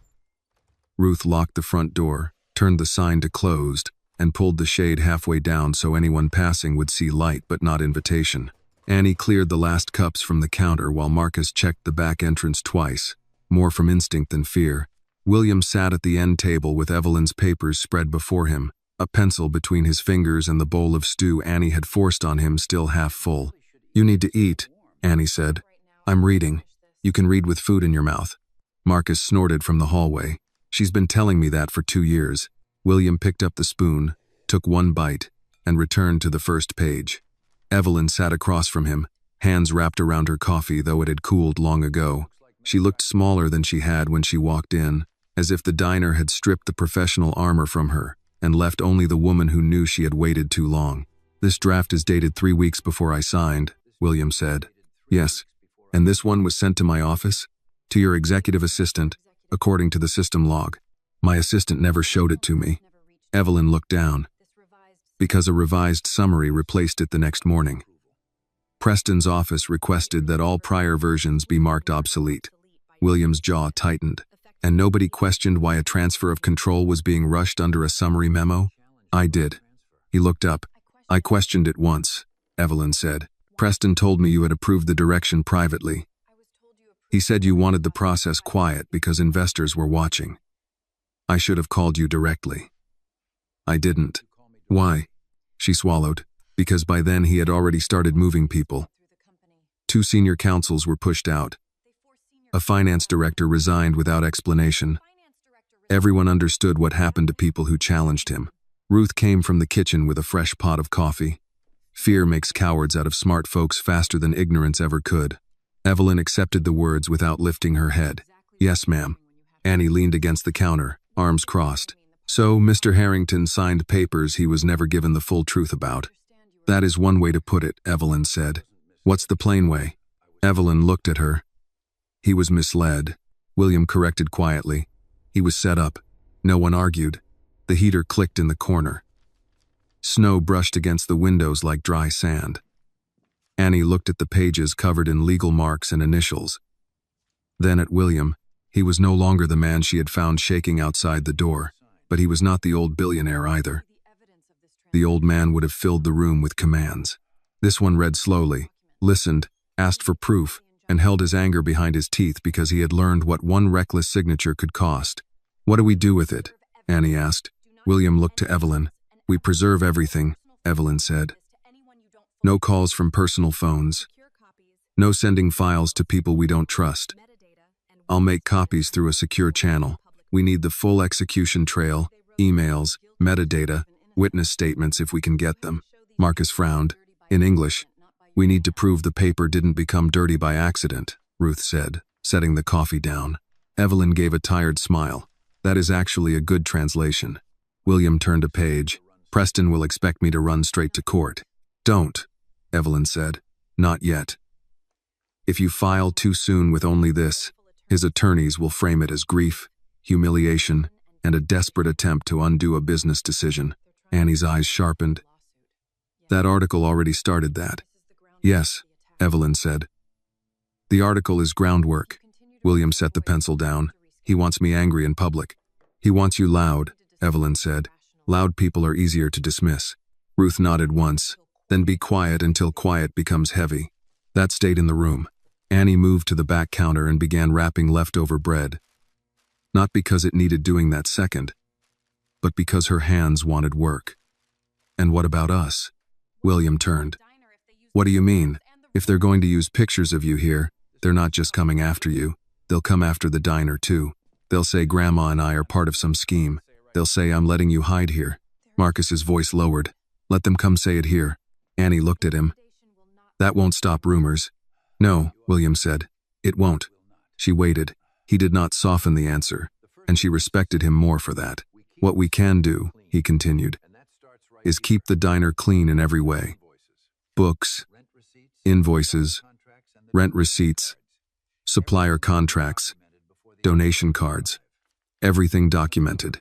If anyone says this place is a front, the numbers will show food, labor, customers, and a community that already existed before I walked in. Ruth folded her arms. Our books are honest. I know. Honest books still need to be organized. Annie gave him a look. You just found a polite way to say my notebook is a mess. It is a hard-working notebook. That means mess. It means we can make it stronger. Ruth gave Annie a small nod. Let him help with that part. Your handwriting is pretty, but pretty does not scare lawyers. Evelyn opened her briefcase and took out a plain folder. Start with copies of your lease, supplier invoices, payroll records if any, sales totals, and anything related to the Pay It Forward Bowl. Keep the original card system, but record daily counts. Not names, just numbers. Annie dried her hands slowly. I don't want people who need soup feeling tracked. They won't be, William said. We track the bowl, not the person. That matters. Yes, he said. It does.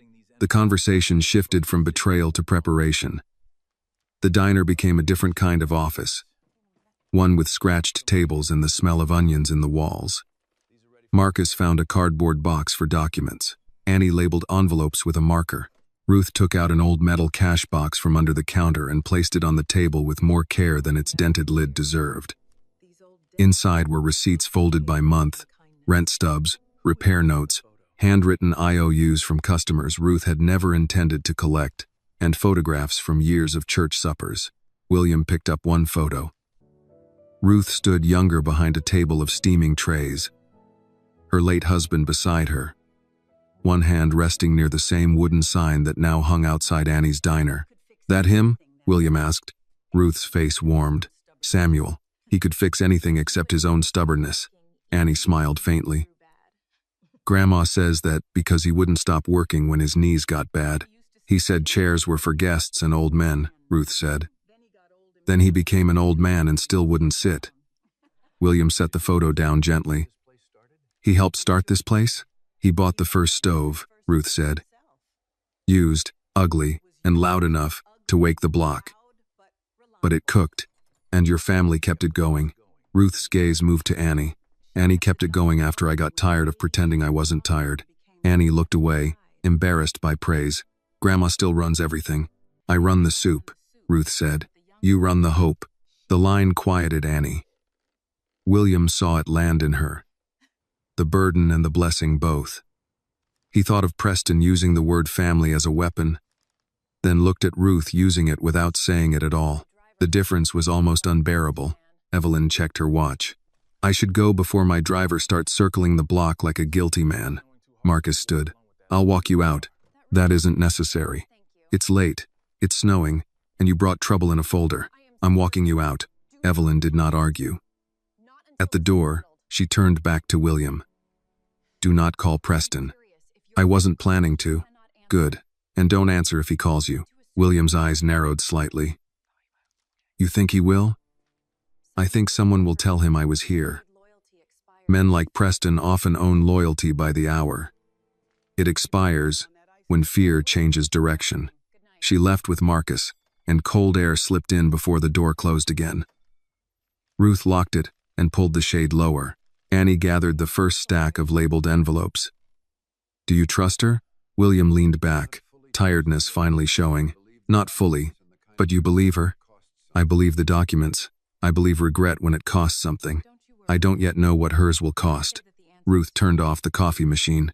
"That's a fair answer." Annie looked at the table, at the papers that had turned their diner into the first stop on a road towards something dangerous. "Last week I was worried about rent. Now I'm worried about billion-dollar lawyers." "Rent is still due Friday," Ruth said. Annie sighed. "Thank you, Grandma. That really helped." William picked up the lease envelope. "Rent first, billion-dollar lawyers after breakfast." Annie laughed despite herself, and the sound eased the room. It did not erase the danger. It did not change the article, or Preston's plans, or the documents waiting to be copied, but it reminded them that fear did not get to take every chair at the table. The next morning came gray and hard. The snow had stopped, leaving the sidewalks crusted and the curbs packed with dirty ice. Annie arrived from the back room with her apron tied and her hair wrapped in a dark scarf. William was already at the counter, sorting receipts by month. "You slept?" she asked. "Some." "That means no." "It means some." Ruth came in behind her. Stubborn men think changing the word changes the truth. William placed another receipt into the proper envelope. "Good morning to you too, Miss Ruth." Before Ruth could answer, the front door opened, though the sign still said closed. Marcus stepped in quickly, his face serious. "Company," he said. A black sedan had pulled up across the street. Its engine ran, exhaust curling white behind it. A man in a dark coat stood near the curb, speaking into a phone. He did not enter. He only looked at the diner, then at the sign, then back to the phone. Annie moved toward the window, but William raised one hand. "Don't." "Who is he?" William's voice changed, calm in a way that made the room colder. "Someone Preston pays." Ruth reached for the coffee pot as if it were a weapon of routine. "Then we open on time." Annie looked at her. "Grandma, we open on time," Ruth repeated. "We serve coffee. We serve soup. We keep records. We don't let a man across the street decide how this place breathes." William looked from Ruth to Annie, then back to the sedan. The old instinct in him wanted to confront, to command, to strike first. But the diner had begun teaching him another kind of strength. The bell remained still. The man outside kept watching. Inside, Annie turned the sign to open, exactly at 6. Marcus took his stool. Ruth lit the stove. William slid the receipts into the metal cash box and placed it under the counter. The first customer came in stamping snow from his boots, unaware that the war had already reached the sidewalk. Annie smiled at him the way she always did. "Morning, Mr. Harris. Coffee?" The diner breathed in. The day began. And across the street, Preston's watcher lifted his phone to take the first picture. The picture was taken before the first pot of coffee had finished brewing. The man across the street lifted his phone, held it steady, and aimed through the front window as if Annie's warm bowl were evidence instead of a diner. William saw the movement in the reflection of the glass above the counter. He did not turn at once. That would have given the man what he wanted, a reaction sharp enough to be photographed, cropped, and explained by someone else. Annie poured coffee for Mr. Harris as if nothing had changed, but her hand was tighter around the pot. "He's still there." "I know," William said. "You want me to call someone?" "Not yet." Marcus sat at his usual stool, one hand around his mug, the other resting near the folded newspaper. "I could walk over and ask if he's lost." Ruth spoke from the kitchen. "You could also stay in your seat and not give him a story." Marcus grunted. "Miss Ruth, you take the fun out of bad ideas. I have had practice." The man outside lowered his phone, spoke into it, then lifted it again when William moved to set receipts beneath the counter. William adjusted his posture, not hiding, not performing. He had spent too many years in rooms where a single expression could shift stock prices. A camera through a diner window was crude by comparison, but crude tools still cut. The breakfast crowd noticed slowly. Mrs. Coleman leaned close to Annie when she picked up her bread and coffee. "Honey, that fellow outside bothering you?" "We're fine," Annie said. Mrs. Coleman's mouth tightened. Fine is what women say when they don't want other folks scared. Annie gave her a small smile. "Then we're almost fine." By 8, the watcher had company. A second car pulled up behind the sedan, and a younger man stepped out with a camera hanging from his neck. Not a phone this time. A real camera. He crossed the street, stopping just outside the window. He did not enter. He took pictures of the sign, the pay it forward line on the board, Marcus at the counter, Ruth carrying a pot from the stove, and William standing beside Annie with an order ticket in his hand. Annie put the ticket down. "That's enough." William's voice stayed low. "Annie, no, he can stand outside all he wants, but he doesn't get to take pictures of Grandma like we're animals in a cage." She moved toward the door before William could stop her. Marcus was on his feet at once, but Ruth called from the kitchen. "Marcus, let her speak. Just stand where she can see you." Annie stepped outside without a coat, the cold hitting her arms as the bell shook behind her. The photographer raised the camera again. She lifted one hand. "Don't." He lowered it halfway. "Public sidewalk. Then take pictures of the sidewalk. I'm with Northline Business Daily. We're covering a story involving William Harrington. You're standing in front of my diner. Is Mr. Harrington working here?" Annie looked at him, then at the sedan behind him. "If you want soup, come in and order. If you want gossip, you're blocking the door." The photographer gave a practiced smile. "People are asking questions about why a former CEO is hiding in a small neighborhood restaurant. He's not hiding. You found him before breakfast. Are you being paid to shelter him?" Annie's face changed, not into fear, into something steadier. "Paid? You think somebody needs to pay me to let a cold man come inside?" The photographer hesitated. That answer was too plain to twist easily in real time. The man from the sedan stepped closer, still holding his phone. "Miss Johnson, do you understand who you're involving yourself with?" Annie turned to him. "Do you understand you're standing in front of a place where people are trying to eat? Mr. Harrington is under serious scrutiny. Then scrutinize him somewhere else. My grandmother has stew on the stove." Behind the glass, William watched with his hand closed around the edge of the counter. Every instinct told him to go out there, to put himself between Annie and the men Preston had sent. But Ruth stepped beside him, her voice quiet. "Do not steal her moment. She shouldn't have to face them." "No, she shouldn't, but she is. There's a difference." Outside, the photographer tried again. "Miss Johnson, some are saying Harrington is using your business to rebuild sympathy after a failed leadership transition." Annie laughed once, not because it was funny. "My rent was due before I ever knew his name. My grandma was cooking before he walked through that door. This place was here when he had everything. And it was here when he had nothing.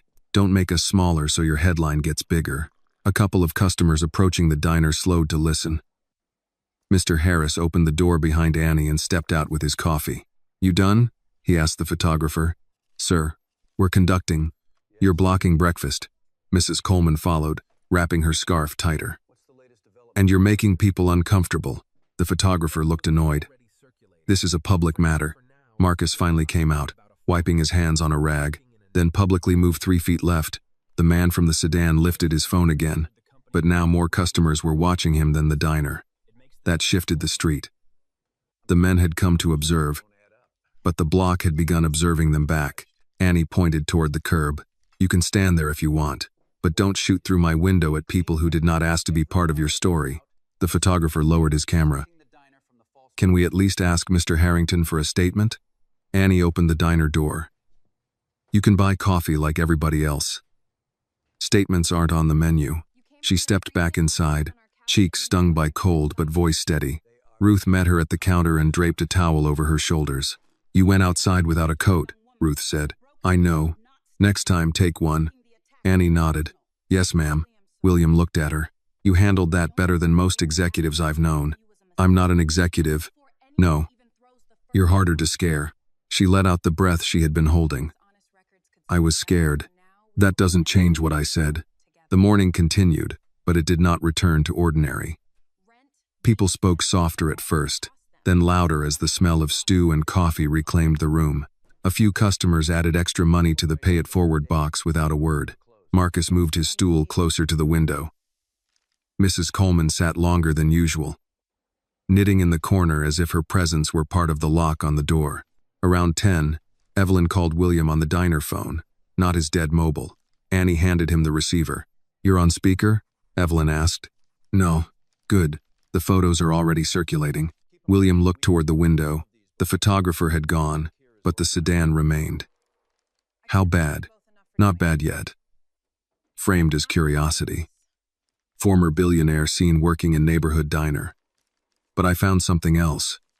Preston's people are preparing a longer piece. It implies you transferred company funds to the diner. William's eyes hardened. Impossible. I know, but implication does not need proof to cause damage. It will damage Annie first. Yes. William looked across the room. Annie was helping Mr. Doyle open a stubborn jam packet, patient as if the world outside had not changed. Ruth was packing bread. Marcus was pretending not to watch every car that slowed. What do you need from me? William asked. Clean records. Today. Every dollar in, every dollar out. And a written statement from Miss Johnson that no Harrington funds entered the business. She shouldn't have to defend herself from a lie. No one should. But lies move faster when decent people assume truth will catch up on its own. William closed his eyes briefly. Send the format. After he hung up, Annie knew before he spoke that something had worsened. What now? They're going to suggest I put money into the diner. She stared at him. You don't have money. I'm aware. I mean, you came in freezing. You slept on our couch. You borrowed socks. I suspect that detail will not make the article. Ruth set the bread bag down with more force than needed. So now they come for the girl because the man would not stay broken. William's voice dropped. I'm sorry. Annie turned to him. Don't do that. Do what? Apologize like you broke our window before anybody throws the rock. He was quiet. She leaned both hands on the counter. You told me to organize the books. So we organized them. You told me honest records can stand up. So we stand them up. But you don't get to act like helping you. Was a mistake I made. William looked at her, and for the first time that day the pressure in his chest shifted. It may cost you. Lots of things cost us, Annie said. Rent costs us, beef costs us, winter costs us. That doesn't mean we stop opening. Ruth nodded toward the back. Get the metal box. For the next 3 hours, the diner became both restaurant and evidence room. Annie worked the counter while William and Ruth sorted receipts between orders. Marcus wrote down the license plate of the sedan on the back of a napkin and slid it to William. Mrs. Coleman volunteered to copy dates into a notebook, saying her handwriting had survived 32 years in a school office and could survive billionaires. Mr. Harris brought in a small portable scanner from his delivery office after lunch. Annie looked around at them, overwhelmed. "You all don't have to do this." Mrs. Coleman did not look up from the receipt in front of her. "Honey, people think community is casseroles and Christmas lights. Sometimes it's paperwork," Marcus added, and watching the curb, by late afternoon, Evelyn had the first scanned copies. The records were imperfect but honest. No unexplained deposits, no hidden transfers. Sales matched inventory closely enough. The pay-it-forward cards matched the added cash line. Annie's small, bent notebook had become the center of their defense. When the lunch rush ended, William sat with Annie at the counter. Her hands were dusted with flour and ink. She looked tired in a way no 18-year-old should have looked. But her eyes remained clear. "I dragged trouble to your door," he said. Annie shook her head. "No. Trouble followed you." "There's a difference." "Not much difference for the door." She glanced at the wooden sign outside, then at the card box under the register. "This door opened for people before you came. It can handle one more storm." Before William could answer, the diner phone rang. Ruth picked it up, listened for 3 seconds, then looked at William. "It's a man asking for you," she said. "Says his name is Preston." The room tightened. William stood slowly. Annie's face went still. Marcus moved closer to the counter. Ruth held the receiver out but did not release it until William met her eyes. "Quiet can be heavy," she said. William took the phone. "Preston." His son's voice came smooth through the line, polished and almost amused. "Dad, I see you've made new friends." William looked at Annie, at Ruth, at the diner full of people pretending not to listen. "No," he said. "I found better ones." Preston's voice stayed smooth, but the silence after William's answer had teeth in it. "Better friends," he repeated. "That's touching. I didn't know soup counters came with loyalty programs." William held the receiver near his ear and kept his eyes on the window. Across the street, the black sedan remained at the curb, its driver still pretending to check his phone. Inside the diner, nobody moved. Annie stood beside the register, Ruth near the coffee pot, Marcus at the end of the counter with both hands flat on the wood. "What do you want, Preston?" William asked.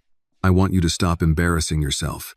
"That can't be all. You've never called me just to protect my dignity." A faint laugh came through the line. "You always did enjoy sounding clever when you were cornered." "I'm not cornered. I'm answering a phone." "You're answering a phone in a diner on the west side while strangers help you sort receipts." "Let's not pretend this is strategy." William looked at the metal cash box under the counter, then at Annie's notebook beside it. "You'd be surprised what strategy can look like when it isn't wearing a suit." Preston's tone sharpened by 1 degree. "Listen carefully. The article going out this week can be gentle, or it can be ugly. Right now, the public story is that you stepped away after a difficult transition. That allows you to keep some grace. If you keep digging, if you drag lawyers and that little restaurant into this, I will make sure people see exactly what you've become." Annie's jaw tightened at the phrase "little restaurant," but she stayed quiet. Ruth's eyes moved to William, then to the phone, measuring every word. William said, "And what have I become? A man who lost control, wandered into a poor neighborhood, and let people use him because he couldn't accept reality." Marcus muttered. "He got one thing right. Poor neighborhood, rich spine." William raised one hand slightly, not to silence Marcus, but to keep the room steady. "You sent someone to photograph the diner. I sent someone to verify where you were. You sent someone to frighten people who gave me a meal. No, Dad, you did that. You brought them into this by hiding there." The word "dad" landed strangely after so much damage. It sounded less like family than bait. William turned a little away from Annie. "I didn't hide. I was helped. You were weak. I was cold. You were pathetic. I was human." That answer stopped Preston for half a beat. William heard the shift, the small disruption in the rhythm of a man expecting anger and getting plain truth instead. Preston recovered quickly. "The diner will not survive attention like this. Health inspectors, tax questions, lease pressure, supplier concerns. You know how fast a small business can fold when the right people ask the wrong questions." Annie reached for the edge of the counter. Ruth stepped closer, her face calm but hard. William's voice lowered. "Are you threatening them?" I'm explaining consequences. No, you're proving intent. Another pause. Preston's voice came back colder. You think you're recording this? No. I think you're still arrogant enough to say the quiet part aloud without help. Behind him, Annie's mouth moved just slightly, as if she wanted to smile but could not risk it. Preston exhaled through his nose. You always taught me to remove uncertainty. I taught you to assess risk. You learned to confuse that with removing people. And you learned too late that trust is a liability.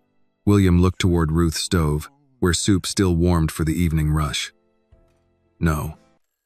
I learned I trusted the wrong man. The line went quiet. When Preston spoke again, the amusement was gone. Walk away from whatever Evelyn gave you. Leave the diner. Go somewhere quiet. I'll arrange a private residence, a monthly allowance, medical coverage, whatever keeps you comfortable and out of sight. You can keep your pride in private. William almost laughed, but it came out as a breath. You stole my house, then offered me a room. I took responsibility for an empire you were letting rot. You took your father's hand, placed a pen in it, and called betrayal a transition. You signed, you lied, and you lost. That last sentence filled the diner like smoke. Annie's eyes flashed. Marcus moved, but Ruth lifted 2 fingers, and he stopped. William did not flinch. He had already lived the worst part of that sentence on a frozen step. For now, William said. Preston's voice dropped. Careful. No, you be careful. Not because I'm coming for revenge. I'm too tired for that. Be careful because you built your victory on paperwork that has started to talk. Be careful because people you frightened are starting to remember they kept copies. Be careful because the diner you call small has better records than half the men who helped you. Preston gave a hard laugh. You're really going to stand behind a soup girl and pretend you found a movement? William looked at Annie then. She stood straight, hurt in her face but no fear in her eyes. Do not call her that again, William said. Oh, now she has a defender. No, she has a name. Use it or stay silent.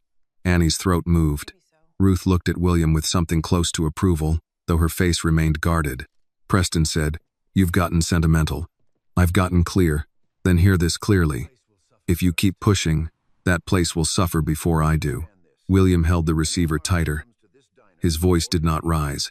If anything happens to this diner, to Annie, to Miss Ruth, to Marcus, or to anyone connected to them, every person in my old world will know exactly where to look first. You don't have an old world anymore. No, William said, but I know where its bodies are buried. For the first time, Preston did not answer right away. William continued. You wanted me alone because alone men can be described however powerful men choose. That was your mistake. I'm not alone now. Preston's voice returned low and thin. Enjoy your new friends while they last. The line clicked dead. William kept the receiver near his ear for another second, listening to the empty tone. Then he placed it back in the cradle with care. No one spoke. Outside, the man in the sedan lowered his phone and started the engine, as if the end of the call had reached him through some invisible wire. Annie was the first to break the quiet. Soup girl? Ruth's eyes narrowed. That boy needs his mouth washed with more than soap. Marcus gave a humorless chuckle. I got engine degreaser next door. Annie looked at William. He really thinks that little of us. William's face softened. He thinks little of anyone who cannot help him climb. That's worse. Yes. Ruth picked up the coffee pot and filled William's mug, though he had not asked. Drink. Your hands are shaking. William looked down. They were. Not from cold this time. From restraint. I'm sorry, he said. Annie pointed at him. We already talked about that. Then I'm angry. That's allowed. Marcus returned to his stool, but he faced the window now. The sedan's leaving. William moved to the glass but kept back from it. The car pulled away from the curb and disappeared into traffic.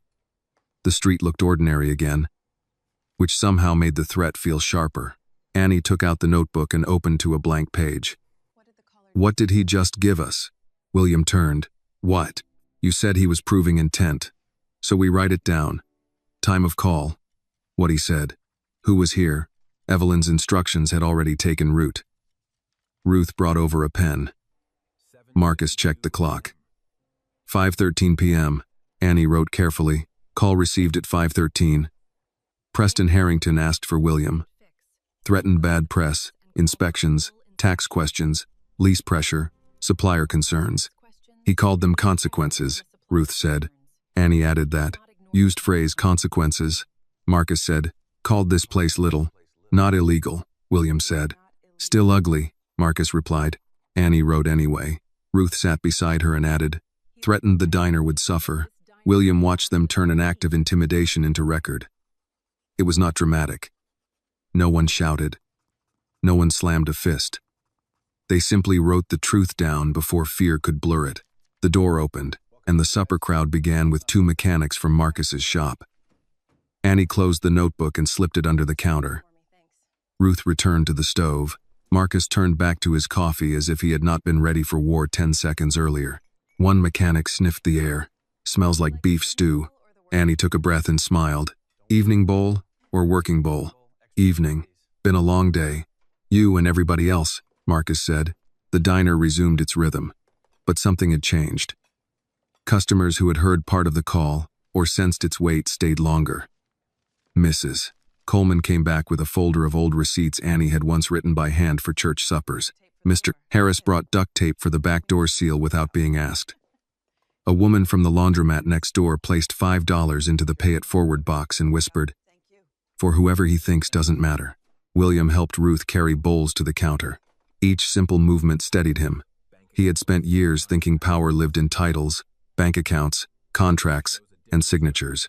Now he saw another kind of power in ordinary people refusing to be pushed out of their own day. Near closing, Evelyn called again. Annie picked up, listened, then handed the receiver to William. "I heard from an associate at Harrington," Evelyn said. "Preston is accelerating the media piece. Tomorrow morning. What does it say?" "I don't have the full copy, but the angle is financial irregularity. It will suggest you used influence to funnel support into Annie's warm bowl after leaving the company." William glanced toward Annie, who was wiping the counter with slow, tired strokes. There was no money to funnel. "That won't matter in the first wave. We need to release the records before they publish." "To whom?" "Not business press. Local first. Someone who understands community, small restaurants, neighborhood history. If national outlets get the lie first, we'll be chasing smoke." William looked at Ruth. "Do you know any local reporters?" Ruth gave him a dry look. "I have lived in this neighborhood longer than some buildings. Of course I know a reporter." Annie turned. "Grandma?" "Lena Whitaker from the Tribune grew up 2 blocks over. Her mama used to sing in the church choir with me." Evelyn heard enough through the receiver. "Call her tonight." Ruth reached for the phone. "I'll call her after I finish the dishes." William almost objected, then stopped. He was learning. Soup first. Dishes. Records. Then war. Annie leaned beside him and said quietly, "You still think this door can handle one more storm?" William looked around the diner. The card box. The chalkboard. Ruth's steady hands. Marcus locking the front after the last customer. The receipts stacked like small shields. "Yes," he said, "but tomorrow we reinforce it." Outside, the streetlights came on over the snow-dark pavement. Somewhere across the city, Preston was preparing a lie polished enough to travel fast. Inside Annie's warm bowl, Ruth dried her hands, dialed an old number from memory, and waited for a reporter who still knew the difference between a scandal and a neighborhood protecting its own. Ruth's call reached Lena Whitaker at 10:47 that night, and the first thing Lena said after hearing Ruth's voice was, "Miss Ruth, if this is about the church bake sale, I still owe you for 2 peach pies." Ruth sat at the end table with the diner phone pressed to her ear, one hand resting on the metal cash box. "This is not about pie." "That sounds serious." "It is." William sat across from Annie, sorting copies into 3 piles: diner records, Harrington documents, and threat notes. Marcus stood near the front shade, checking the street every few minutes, while Annie wrote the timeline of Preston's call in her notebook. The room smelled of old coffee, paper, and the beef stock Ruth had left cooling on the stove. It was past closing, but nobody had gone home in the full meaning of the word. Ruth said, "I have a story, Lena. Not gossip. A real story. And I need someone who remembers this neighborhood before it became a place people only talk about when something bad happens." The voice on the other end changed. "I'm listening." Ruth explained enough to bring silence to the line. She spoke of William being found outside the diner. of the sudden photographs, of the accusation being prepared against Annie's warm bowl, of the clean records, and the community card box. She did not oversell. Ruth never had to. Her voice carried its own proof. Lena arrived 40 minutes later, in a long dark coat, hair pulled back, recorder in her pocket, notebook in hand. She was in her late 40s, with the tired eyes of someone who had seen too many public statements, and the firm posture of a woman who still believed facts mattered. When she stepped inside, Ruth met her near the counter. "You came fast," Ruth said. "You said someone was trying to make a lie look official." Lena removed her gloves. "That usually means I'm already late." Annie offered coffee. Lena accepted, then turned to William. "Mr. Harrington, Miss Whitaker, I'll be honest. I covered your company twice. Both times your people gave me polished answers and no access." "That sounds accurate. Tonight I'm not interested in polish." "Good," William said. "I don't have any left." Lena sat at the table and opened her notebook. "Then let's start with what can be verified." "Miss Johnson, this is your business?" Annie sat across from her. "Mine and my grandmother's.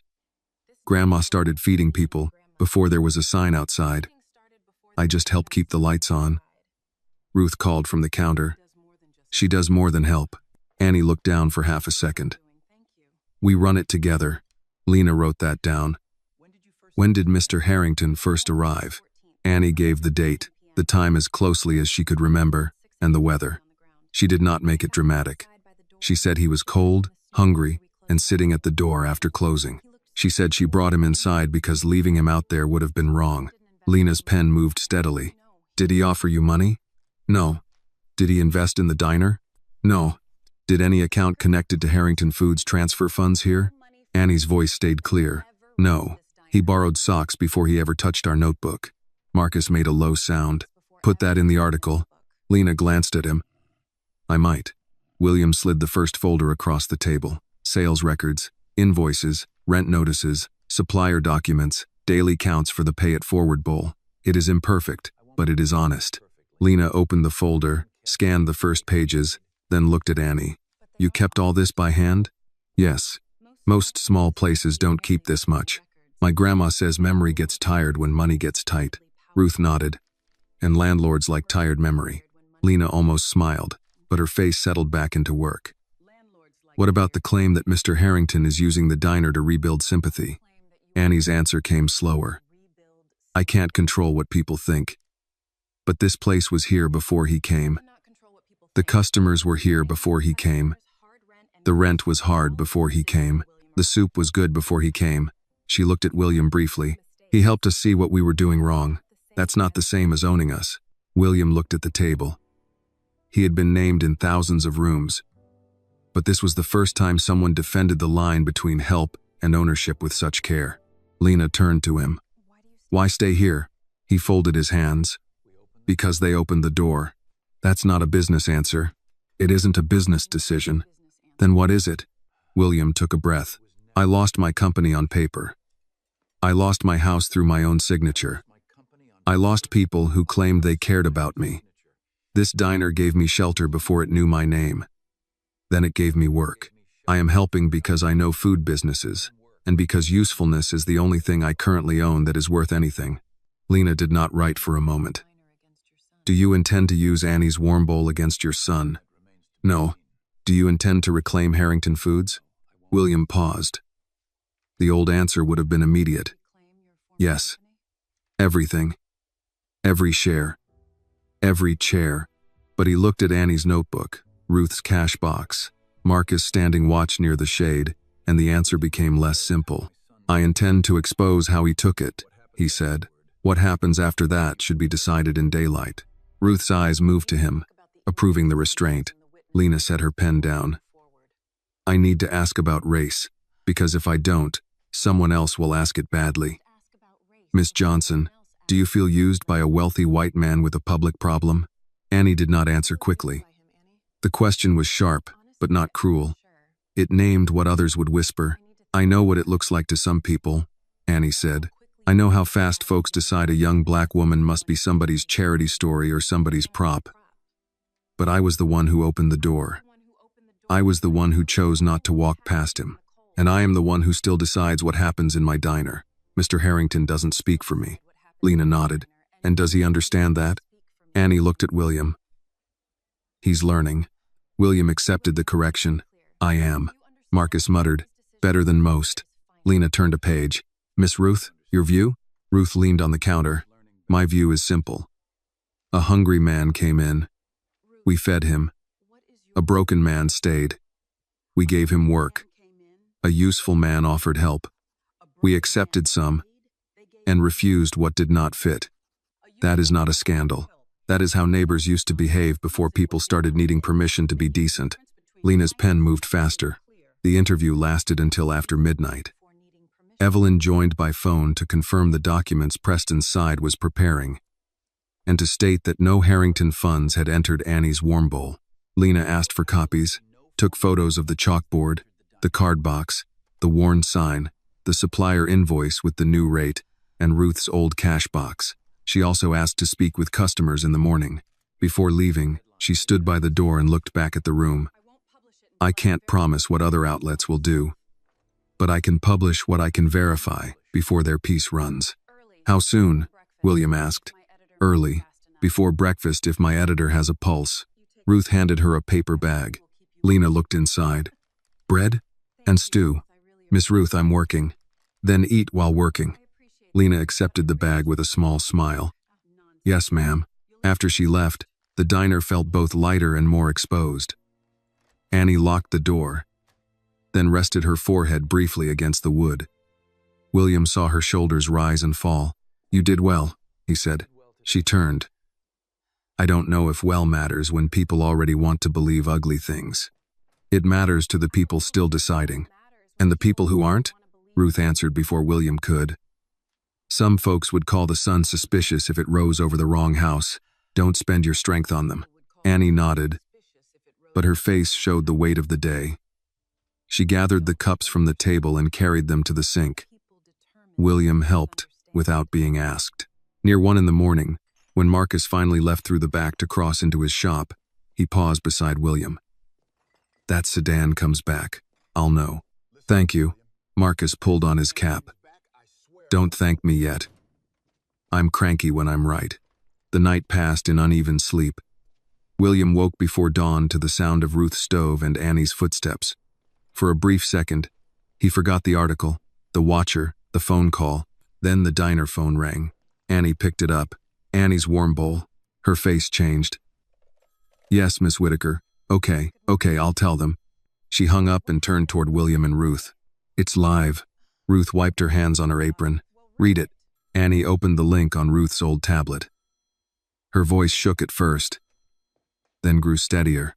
Before sunrise in a West Side diner, a former billionaire sorted receipts beside the young woman accused of being his cover story. The records told a different story. So did the soup. William closed his eyes for 1 second. Annie kept reading. The article did not make him a hero. It did not make Annie a victim. It showed the records, the timeline, the landlord letter, the pay it forward bowl, the neighbors who testified that Annie's warm bowl had served the community long before William arrived. It quoted Ruth. That is not a scandal. That is how neighbors used to behave before people started needing permission to be decent. By 6, customers were arriving with phones in their hands. Mr. Harris was first. He held up the article and said, Miss Ruth, you're famous. Ruth took his mug. Then famous still pours coffee. Mrs. Coleman came in next, eyes bright. They used my line about paperwork. Annie looked outside. Across the street, no sedan waited. Not yet. The street looked ordinary, but the air had changed. Preston's lie had not vanished. It was still coming. But now it would not arrive first. William stood beside the counter as Annie turned the sign to open. For the first time in days, he saw her smile before the work began. What now? She asked. He looked at the full coffee pot, the warm stove, the article spreading across the city, and the first customers shaking snow from their boots. Now, he said, we serve breakfast before they figure out how to answer the truth. By 7 that morning, Annie's warm bowl was fuller than it had been on any weekday Ruth could remember. The article had traveled faster than the snowplows. Customers came in holding phones folded newspapers, and the kind of cautious excitement people bring when a place they love has suddenly been seen by the outside world. Some came for breakfast. Some came to make sure Annie was all right. Some came because they had read about the Pay It Forward Bowl and wanted to add their $2 without making a fuss. Annie kept moving. Coffee, bread, soup tickets, change, thank you, good morning, yes ma'am, no sir. The line starts there. Her smile stayed steady, but William saw the strain under it. Attention was another kind of weather. Even when it was warm, it could wear a person down. Mr. Harris stood near the door helping people understand the new system. Order at the counter. Pick up at the end. Don't crowd Miss Ruth's side unless you want a lecture with your stew. Ruth called from the kitchen. I do not lecture. Marcus said from his stool. You educate with volume. That earned the first laugh of the morning. The sound loosened the room. William carried bowls from the warmer to the pickup counter. Careful with his steps, careful with his expression. More than one customer recognized him now, but the article had done something Preston's people had not expected. It had placed William inside the story as a man working, not hiding. People looked at him with curiosity, but also with the rough fairness of neighborhood judgment. If he carried the bowl without spilling it, he was useful for the moment. Around 8:30, Lena Whitaker returned with a photographer from the Tribune. But this time she came through the front door, ordered coffee, and asked Annie's permission before taking a single picture. Annie looked at Ruth. Ruth said, as long as nobody photographs the stove before I wipe the side. Lena smiled. That sounds like consent with conditions. That is the only kind worth giving, Ruth replied. The photographer took pictures of the board, the card box, Ruth's hands shaping biscuits, Marcus holding the door for Mrs. Coleman, and Annie writing a lunch order with pencil marks still on her fingers. When he lifted the camera toward William, William glanced at Annie. She gave a small nod. Only then did he allow it. Lena noticed. You ask her now? William set down a tray. It's her diner. It took you long to learn that? Longer than it should have. The answer made Annie pause, but she did not look over. She only wrote the next order and called 2 working bowls, 1 chicken, 1 lentil. By mid-morning, Evelyn arrived with a laptop bag and the look of someone who had already read 3 bad emails before coffee. She took the corner table, opened her files, and waited until Annie had a break. The Harrington response is out, Evelyn said. William came over with a towel still in his hand. Annie stood beside him. Ruth stayed within hearing distance, pretending to sort bread. What does it say? William asked. Evelyn turned the laptop slightly. They deny everything. They call the Tribune piece emotionally driven. They say the leadership transition was lawful, voluntary, and necessary. They do not name Annie directly, but they refer to outside parties attempting to exploit a private family matter. Annie let out a short breath. Outside parties, that means me without saying me. Yes, Evelyn said. But they were careful. Too careful. William leaned closer. Where is the mistake? Evelyn tapped the screen. Here. They claim the transfer documents were reviewed by independent counsel before signature. That is not true. The independent counsel review happened after the executed copy was filed, not before. I have the timestamp. William's face changed in that quiet way Annie had begun to recognize. His anger did not rise. It narrowed. Can we use it? He asked. Not publicly yet. But in court, yes, and there's more. Someone from Internal Finance contacted me this morning. Who? I won't say until I confirm they're willing to give a statement. But they claim Preston ordered a freeze on certain personal accounts before you signed the final document. William went very still. Annie looked between them. Why does that matter? Evelyn answered carefully. Because if the accounts were frozen before he signed, it suggests Preston knew the transfer would happen before William supposedly agreed to it. Ruth came out from behind the counter, wiping her hands slowly. So the trap was set before the man stepped in it. That is the plain version, Evelyn said. William turned away for a moment. Through the window, he could see the street where the sedan had been the day before. Empty now. Still, he felt watched, not by cameras, but by the past catching up one document at a time. Annie's voice softened. You okay? He looked at her, and this time he did not dodge the question with pride. No. But I can stand. That counts. It will have to. The lunch rush came hard. The article had pulled in people from outside the neighborhood, and not all of them understood the place. A man in an expensive coat cut the line, holding his phone up. "Is the billionaire here?" he asked, laughing like he was part of some show. Annie looked up from the register. "Line starts behind Mrs. Coleman. I just want a quick photo." Mrs. Coleman turned around with her tray in hand. "And I want to sit before my soup gets cold." "We all want things." The man blinked. Marcus stood, not moving toward him, just rising. The man lowered his phone. "Fine. Relax." Annie's tone stayed even. "We're relaxed." "You're in the wrong spot." He went to the back of the line, embarrassed. William watched the exchange with a strange mix of gratitude and shame. Fame had made him used to rooms bending around him.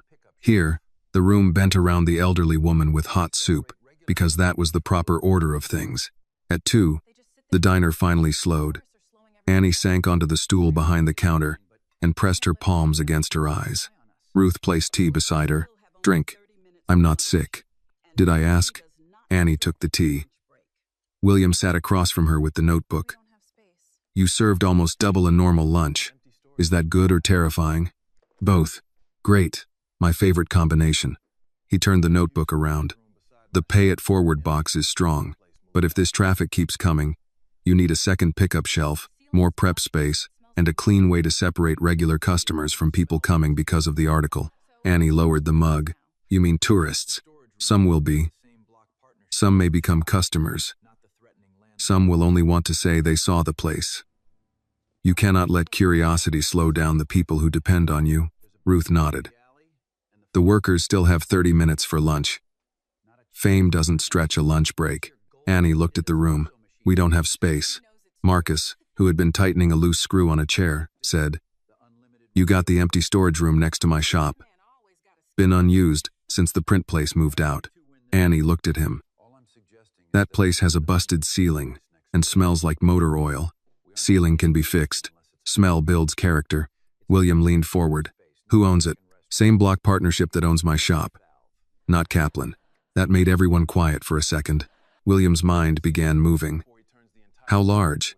"Maybe 600 square feet. Back door opens to the alley. Front faces the same street." Annie stared at him. "No, I haven't said anything yet." "You made the face." "What face?" "The face where a small idea becomes expensive." Ruth pointed at Annie with her tea towel. "That one is accurate." William did not deny it. "I'm not suggesting expansion today.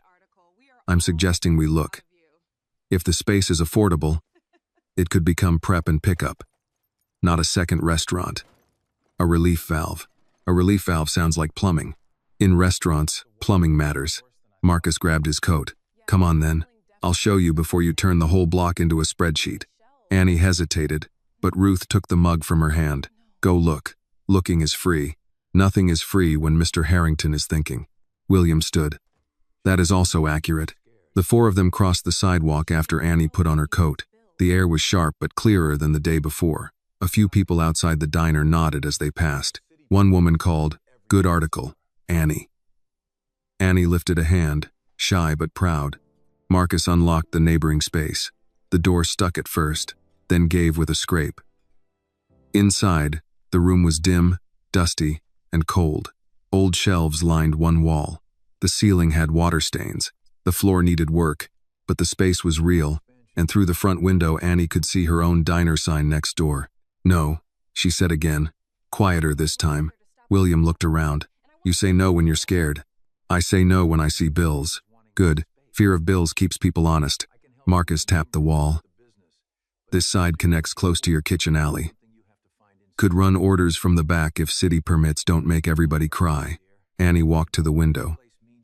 From there, she watched Ruth moving inside the diner, pouring coffee for Mr. Doyle.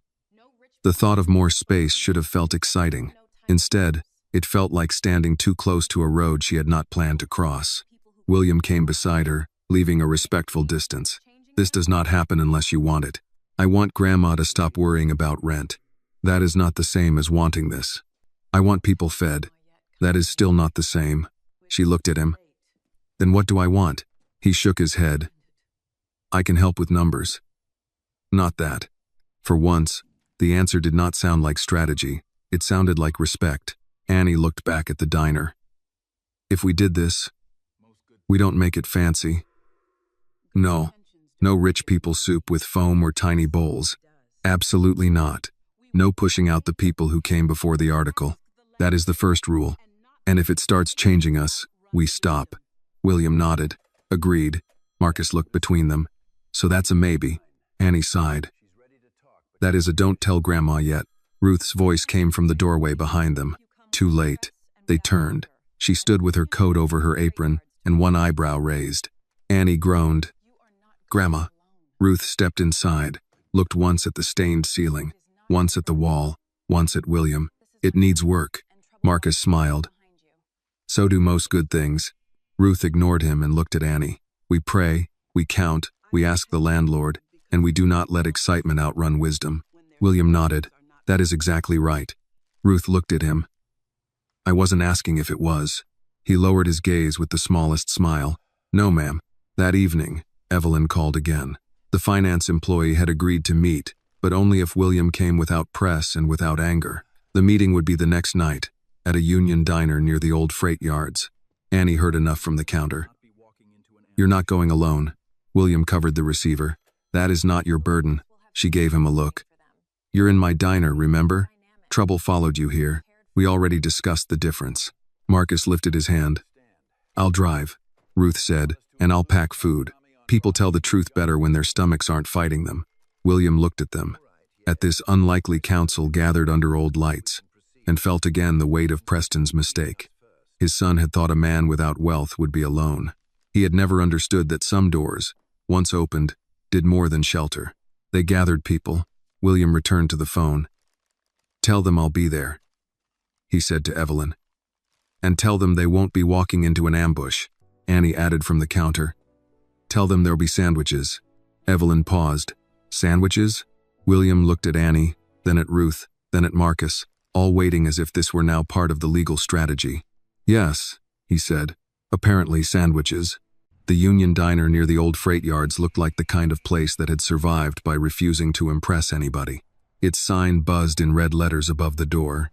Half the booths had cracked vinyl seats, and the coffee smelled strong enough to wake a man from across the street. Marcus parked his pickup 2 spaces from the entrance and left the engine running for a moment while he checked both mirrors. Annie sat in the back seat with a paper bag on her lap. Ruth had packed turkey sandwiches, biscuits, 2 apples, and a thermos of coffee because, as she said, people told the truth better when their stomachs were not fighting them. William sat in the passenger seat, wearing the same coat he had arrived in days earlier, now dry but still carrying the memory of that first night. Marcus turned off the engine. Nobody walks in alone. Nobody leaves alone. If I say we go, we go. William looked over. You ran a repair shop for 20 years or a security firm? Army before the shop. Habit doesn't retire. Annie leaned forward. We're here to meet one finance employee, right? Yes, William said. Name is Daniel Price. Mid-level controller. He worked under Harrington's corporate finance office. Mid-level means he saw enough to matter but not enough to feel safe, Marcus said. William looked at him. That is exactly right. Inside, the diner was half full. 2 truckers ate at the counter. An older waitress refilled coffee without asking. A television above the pie case played a muted basketball game. In the back booth sat a thin man in a gray sweater, both hands around a cup he had not touched. He looked toward the door when William entered, then quickly looked down. That's him, William said. Daniel Price stood when they approached, but not fully, as if his legs changed their minds halfway. Mr. Harrington. Daniel. His eyes moved to Annie and Marcus. They're with me, William said. Daniel swallowed. I thought it would just be you. I don't do alone very well lately. That answer seemed to disarm the man more than any explanation. He sat back down. Marcus took the booth behind them, close enough to hear, far enough to give the meeting shape. Annie slid into the seat beside William and placed Ruth's paper bag on the table. Daniel glanced at it. What's that? Sandwiches, Annie said. I'm not hungry. That's what everybody says before they eat one. William almost smiled, but his attention stayed on Daniel's face. Fear had made a home there. Daniel lowered his voice. I shouldn't be here. Probably not, William said. But you are. I have a mortgage. My wife is 7 months pregnant. Preston's people know everything. They know what school my wife works at. They know where we live. Annie's face changed. He threatened your wife? Not directly. Men like that don't have to. Daniel rubbed both hands over his cup. A senior VP told me loyalty would be remembered. Then he mentioned my benefits package. Same conversation. William felt the old anger rise, but he kept his voice level. What did you see? Daniel took a folded envelope from inside his jacket but did not hand it over. Before you signed the restructuring papers, certain personal accounts tied to you were flagged for internal restriction, not a full freeze, more like a staged lock. It was entered as a risk control measure pending governance transition. Annie leaned in slightly. In plain words, Daniel looked at her. They started blocking him before he agreed to give anything up. William's eyes stayed on the envelope. Who ordered it? Preston's office. The request came through Miranda Vale, his chief of staff. But the approval note referenced his direct instruction. Daniel's voice tightened. I saw it in the system. I copied screenshots. Then I got scared and deleted the local files, but not before sending them to an old personal drive. Why did you keep them? William asked. Daniel gave a short, helpless laugh. Because my father worked 30 years as a payroll clerk and told me numbers don't belong to the powerful. They belong to the truth. I guess some lessons stick even when fear tries to peel them off. Annie pushed the paper bag toward him. Your father sounds like someone who'd want you to eat. Daniel blinked at her, then took a sandwich with a hand that shook. William did not rush him. The diner noise filled the pause. Plates, coffee cups, the bell at the door, a burst of laughter from the counter. Ordinary life kept moving around them, which somehow made the fear at the table feel more real. Daniel slid the envelope across. Printed copies. The drive has more. I can't testify yet. Not publicly. Yet, William asked. I need protection. Legal protection. Job protection, if that's even possible. I'm not brave enough to lose everything. William looked at him carefully. Bravery is not the absence of fear, Daniel. It's knowing exactly what fear can cost, and still placing one piece of truth on the table. Daniel's eyes reddened. I waited too long. So did I, William said. That quiet confession changed the air between them. Annie opened the envelope just enough to see the first page, then stopped. Should Evelyn handle this? Yes, William said. We photograph nothing here. We take it to her. Daniel's face tightened. No digital copies from your phones. Please. Marcus spoke from the booth behind them. He said no phones. We heard him. Daniel turned, as if he had forgotten Marcus was there. Thank you. Marcus nodded once. Keep eating. Daniel took another bite because Marcus made it sound less like a suggestion than traffic law. William placed the envelope inside Ruth's paper bag, between the biscuits and the thermos, where no one glancing at the table would think to look. Annie noticed and almost laughed despite the tension. Grandma's biscuits are now evidence storage, she said. Your grandmother would approve if the biscuits are respected, William said. She'll ask if the truth got crumbs on it. Daniel managed the smallest smile, then his face sobered. There's something else. Preston is not only trying to bury the transfer issue, he's looking at properties near your diner. Annie went still. What properties? I don't know all of them. But I saw a memo about West Side community food assets and neighborhood acquisition opportunities. It mentioned Annie's Warm Bowl by name. William's expression hardened. He wants the block, maybe not the whole block, but enough to pressure you, enough to make it look like redevelopment. If he can't discredit the diner, he may try to price it out. Annie sat back, the sandwich bag crinkling under her hand. So he calls us small, then tries to buy the ground under us. Daniel looked ashamed, though he had not caused it. That's how the memo read. Marcus slid out of his booth and stood beside the table. Meeting's done. William looked up. Why? Marcus's eyes were on the front window. A dark SUV had slowed near the diner. It did not park. It rolled past once, then turned at the corner. Daniel's face drained. I knew this was a mistake. Annie spoke quickly but calmly. Look at me, Mr. Price. You're leaving with us. Marcus parked close. You won't walk out alone. I shouldn't have come. But you did, Annie said. So don't waste the part where you were brave. Marcus dropped cash on the table for coffee they had barely drunk. Back door? The waitress behind the counter looked over. She was older, with a pencil tucked behind one ear, and the weary awareness of someone who had seen trouble before. Kitchen door leads to the alley. Don't knock over my pie rack. Marcus nodded. Yes, ma'am. They moved without running. William carried the paper bag. Annie walked beside Daniel. Marcus took the rear. In the kitchen, the cook barely looked up as the waitress pointed them toward the back. Outside, the alley smelled of wet pavement and fryer oil. Snow had been pushed into dirty ridges along the wall. Marcus led them to the side street, where his pickup waited at the curb. The SUV was not there. Daniel stopped before getting in. If they know, I'm finished. William turned to him. No, if they know, we move faster. That's easy for you to say. It is not easy for me to say. I lost my house. I lost my company.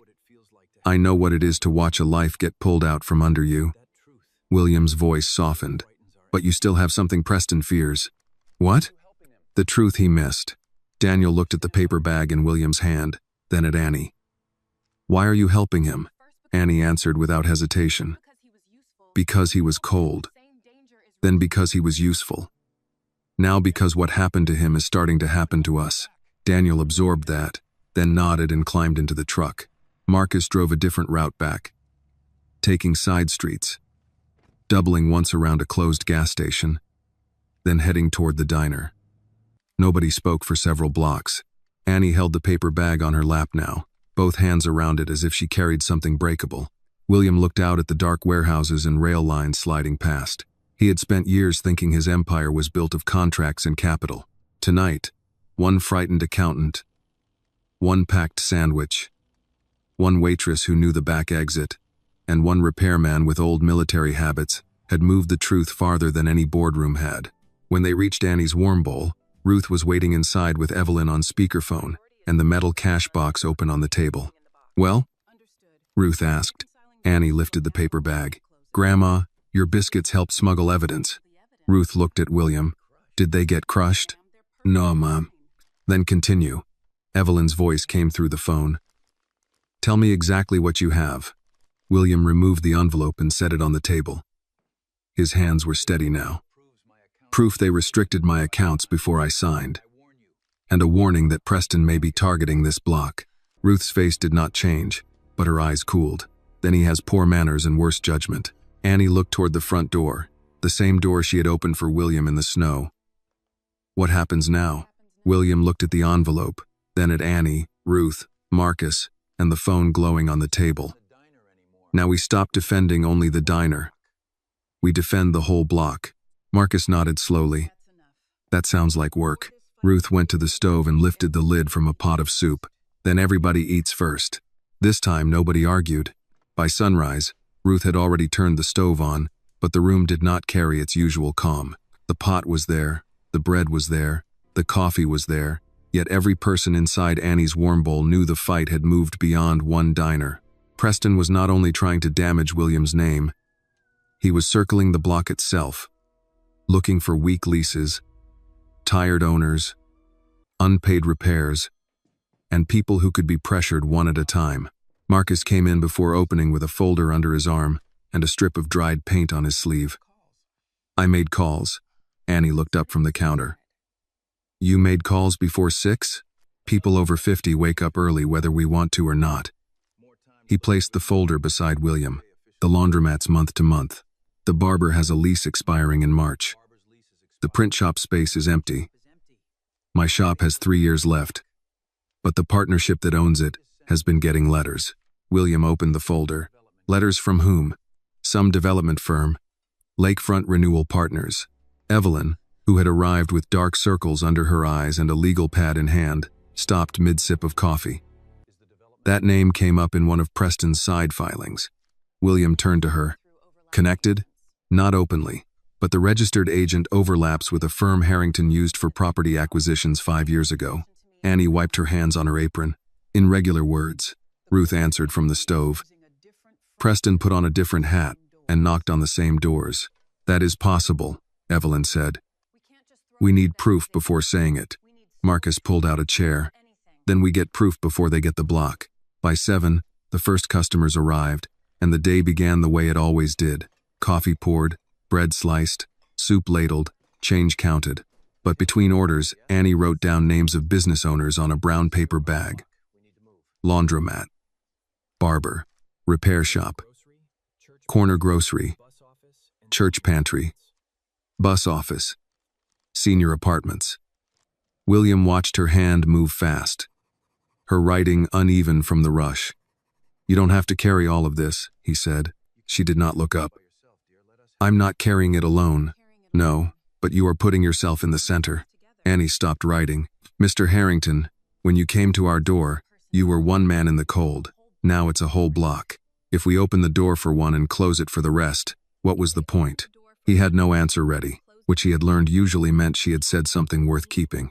At 10, they held the first meeting in the diner. Ruth closed for 1 hour, something she hated doing, and taped a note to the door. Community meeting. Coffee inside. The room filled with people who did not usually sit at the same table unless weather forced them to. Shop owners, older tenants, church volunteers, drivers, mechanics, a retired postal worker, and Mrs. Coleman with a notebook of her own. The barber, Mr. Alvarez, spoke first. I got a letter offering to buy out my lease. Looked polite, but the number was insulting. The laundromat owner, Denise Park, folded her arms. Mine said the building needed modernization.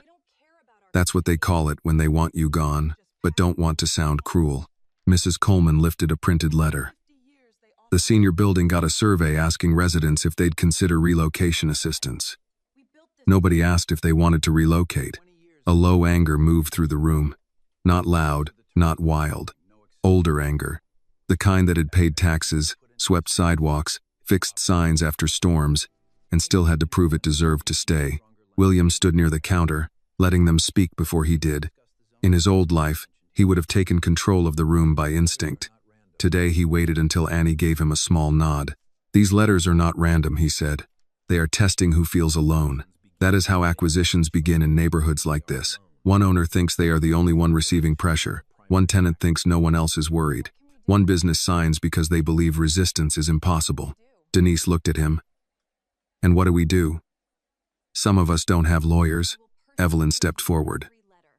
Today, you have one for the first review. I'll look at every letter here and help you understand what it is and what it is not. No one signs anything today. No one agrees by phone. No one meets privately without telling someone else. Marcus nodded. Buddy system for paperwork. I like it.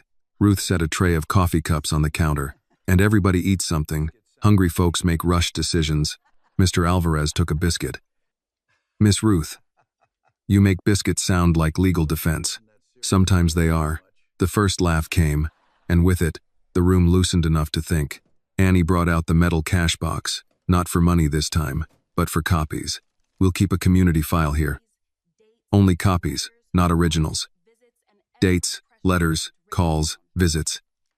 If somebody gets pressured, we write it down. Mrs. Coleman raised her pen. I can help with records. My handwriting has outlived 3 principals and 1 school superintendent. Then you're hired, Annie said. Paid? With coffee. Fair enough. William watched the room form its own structure. It was not a corporation. No titles, no boardroom, no hierarchy. But it had something many corporations faked and few earned. Trust moving across tables. The meeting ended with a plan. Evelyn would review letters. Marcus would speak to the property partnership about the empty space next to the diner. Mrs. Coleman would organize a call log. Lena Whitaker would receive verified updates, not rumors. Annie and Ruth would keep the diner open as the gathering point. William would map the acquisition pattern without putting Annie's name on anything that could be used against her. After everyone left, Annie sank onto a chair and pressed her pencil to the paper without writing. This is bigger than I thought. William sat across from her. It usually is. Do you ever get tired of being right about bad things? Yes. She looked at him. Then be right about something good. He considered that. All right, this block has leverage. Annie blinked. That's your good thing? It is. You have press attention, organized records, long-term tenants, local support, and a community story people already care about. Preston can pressure one lease. He cannot quietly erase a block that is paying attention. Ruth came over with a towel in her hand. That sounded almost hopeful. I can try again with more warmth. Don't strain yourself. The diner reopened for lunch, and the crowd came steady. Word of the meeting traveled faster than the smell of stew. People brought letters folded in purses, envelopes from landlords, business cards from developers, and stories of phone calls that now sounded different when compared side by side. By late afternoon, the community file had grown thick. Then Kaplan arrived. He came in without his usual smile. Snow clung to his shoulders, and his eyes moved over the busy room. The folder box, Evelyn at the corner table, Marcus by the window, William behind the counter. Miss Johnson, Kaplan said, we need to discuss the lease. Annie stood upright.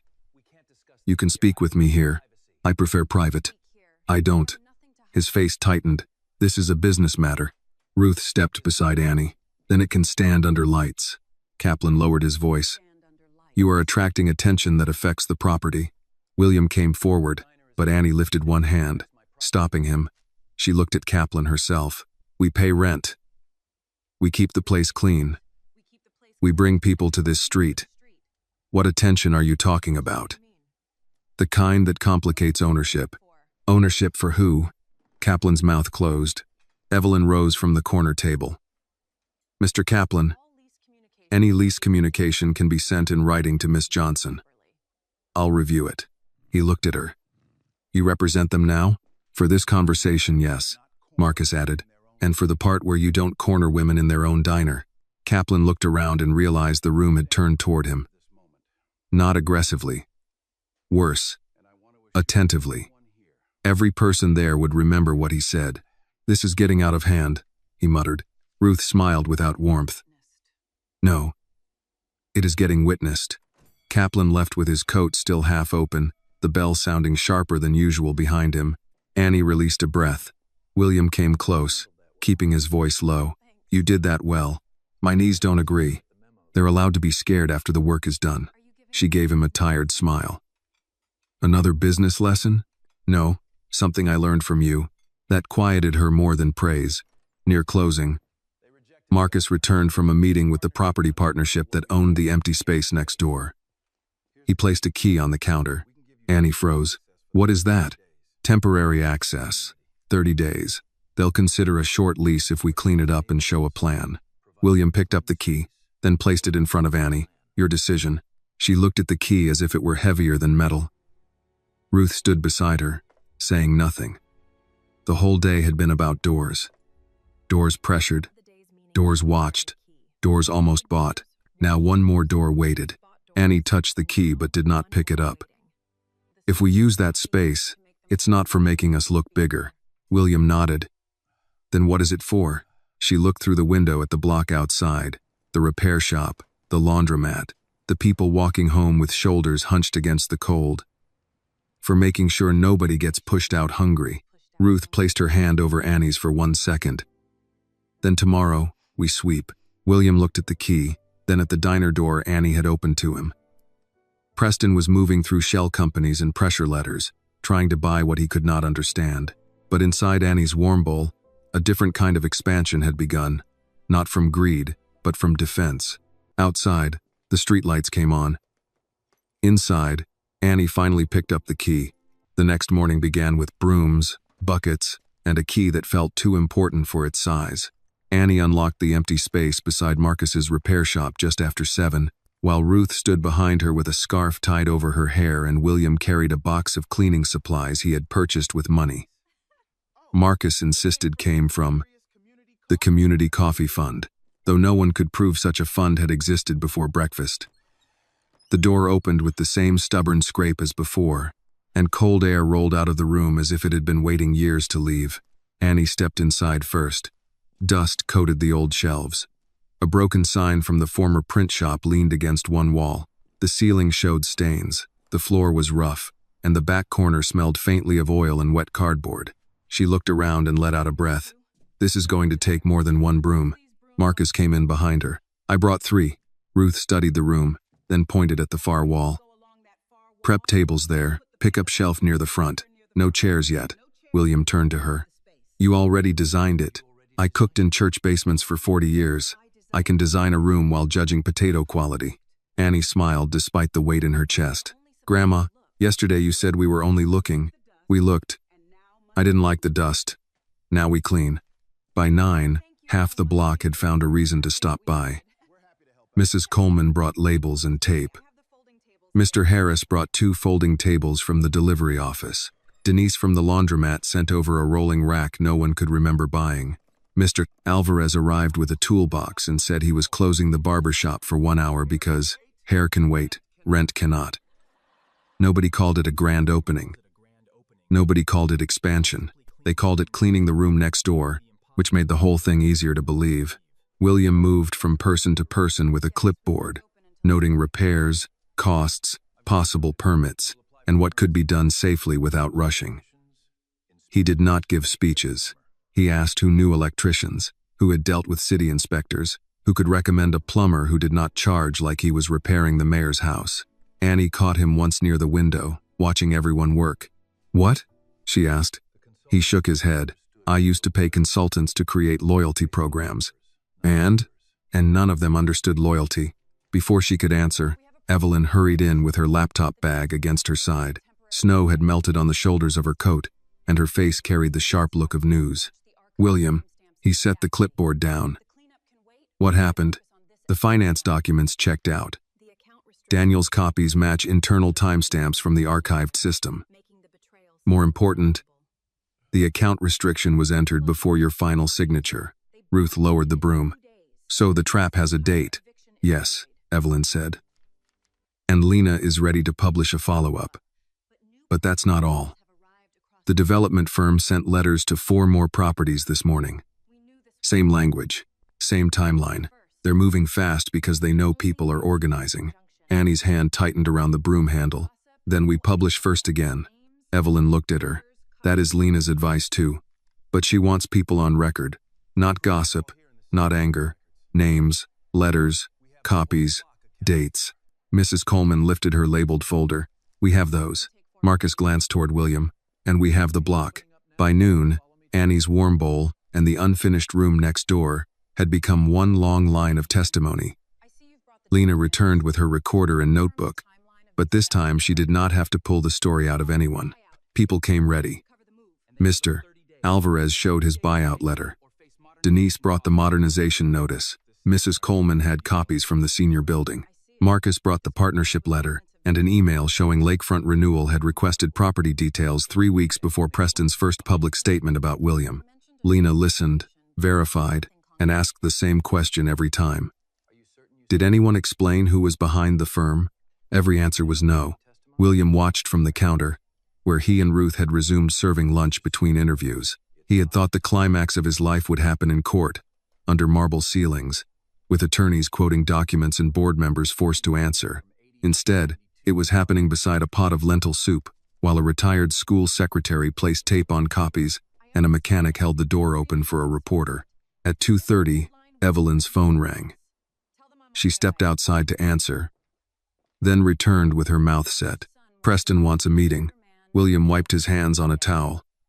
With me? With you, me, and his counsel, today. He says if you agree not to pursue emergency action, he'll withdraw any interest tied to the neighborhood properties. Annie turned from the prep table. He's admitting it? Not in writing, Evelyn said. He's offering peace without admitting there was war. Marcus scoffed. That's not peace. That's him trying to take the gun apart after fingerprints got on it. William looked at the room, at the people who had gathered not because of him alone, but because the threat had reached their doors. No private meeting. Evelyn nodded as if she had hoped he would say that. Then what? If Preston wants to speak, he can do it through counsel, in writing. with Lena aware that an offer was made after documentation of neighborhood pressure. He paused. "And we file emergency notice to preserve records." Evelyn's eyes sharpened.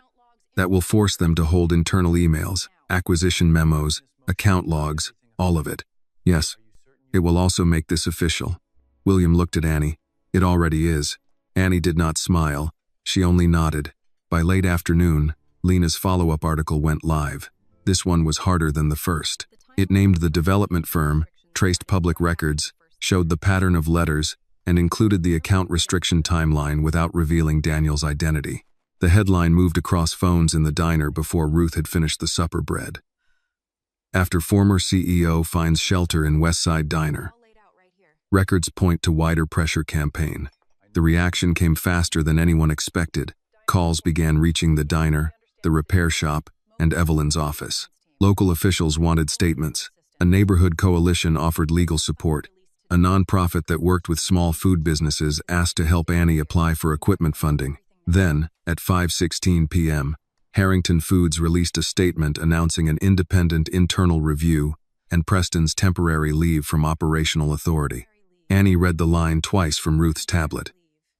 "Temporary leave?" William stood beside her. His face did not carry triumph, only exhaustion and something steadier beneath it. "That means the board is afraid." "Is that justice?" "No, it's a door opening." Ruth took the tablet and read the statement with narrowed eyes. "Temporary leave sounds like a rich person's time out." Marcus laughed. "Miss Ruth, I'd pay to hear you at a board meeting. You couldn't afford me," she said. The room eased, but only for a moment. William knew the legal fight was not finished. Preston was not defeated by one article or one board statement. Men like him did not disappear because truth knocked once. But the lie had been slowed. The block had not folded. Annie's name had not been buried under accusation. That mattered. Near closing, after the last customer left, and the new room next door sat cleaner than it had in years, Annie stood under its front window with the key in her palm. William came in carrying the clipboard. "You don't have to decide tonight," he said. "I know, but you already did." She looked around at the swept floor, the folded tables, the wall Ruth had claimed for prep. "We call it the open door room." William's throat tightened. "That's a good name. It won't be a second diner. Not yet. Just pick up, community meals, meetings when people need them. And later?" Annie looked through the wall toward the warm light of the original diner. "Later can wait until we can afford it." "That is the best business sentence you've said all week." She glanced at him. "Don't ruin it by sounding proud." "I'll try." Ruth entered with a small pot of soup and 3 bowls. Planning makes people hungry. Marcus followed with 4 spoons. "You forgot me." "I did not forget," Ruth said. "I was hoping." They ate standing around one folding table because there were no chairs yet. Outside, the block moved under winter light. Still poor, still pressured, still facing repairs, rent, and men with papers. But it was no longer quiet in the way Preston had counted on. William lifted his bowl, then stopped. "I owe you all more than I can repay." Ruth shook her head. "Don't turn gratitude into debt. It ruins the flavor." Annie looked at him across the table. "You can repay us by helping build this right. I can do that. And by not taking over. I will remember. And by sleeping more than 3 hours." Marcus pointed his spoon at William. "That one's non-negotiable." William looked around at them, this strange board of directors with soup in their hands and dust on their sleeves. For the first time since Preston had taken everything, he did not measure his life by what had been stolen. He measured it by what had opened. Later that night, when the diner lights dimmed and Ruth turned the sign to closed, Annie stood by the front door where she had first found him in the cold. William paused beside her. "You were right," he said. "About what?" "That night, I didn't have to wander." Annie looked out at the street, then back at the warm room behind them. "No, you just had to knock." "I didn't knock." She smiled. "Then it's lucky I opened anyway." Ruth called from the kitchen. "Lock the... That wisdom lets the cold in." Annie laughed, and William reached for the lock. Outside, snow began again, soft against the glass. Inside, the stove cooled, the records rested in their boxes, the key to the open door room hung beside the register, and a man who had lost an empire stood in a diner that had taught him what a home could still become. This story reminds us that true wealth is not measured by money, power, or titles, but by the doors we choose to open for others when they have nowhere else to go. William lost his empire, but through Annie, Ruth, and their community, he learned that dignity can be rebuilt through kindness, honesty, and useful work. Annie's courage shows that one small act of compassion can grow into something much larger, protecting not only one broken man but an entire neighborhood. The lesson is simple. When people stand together, truth becomes stronger than fear, and even the smallest place can become a home for justice. This video is a work of fiction created with the assistance of artificial intelligence. All characters, events, and situations are not real and do not represent any actual people or true stories. The content is intended for storytelling and emotional illustration only.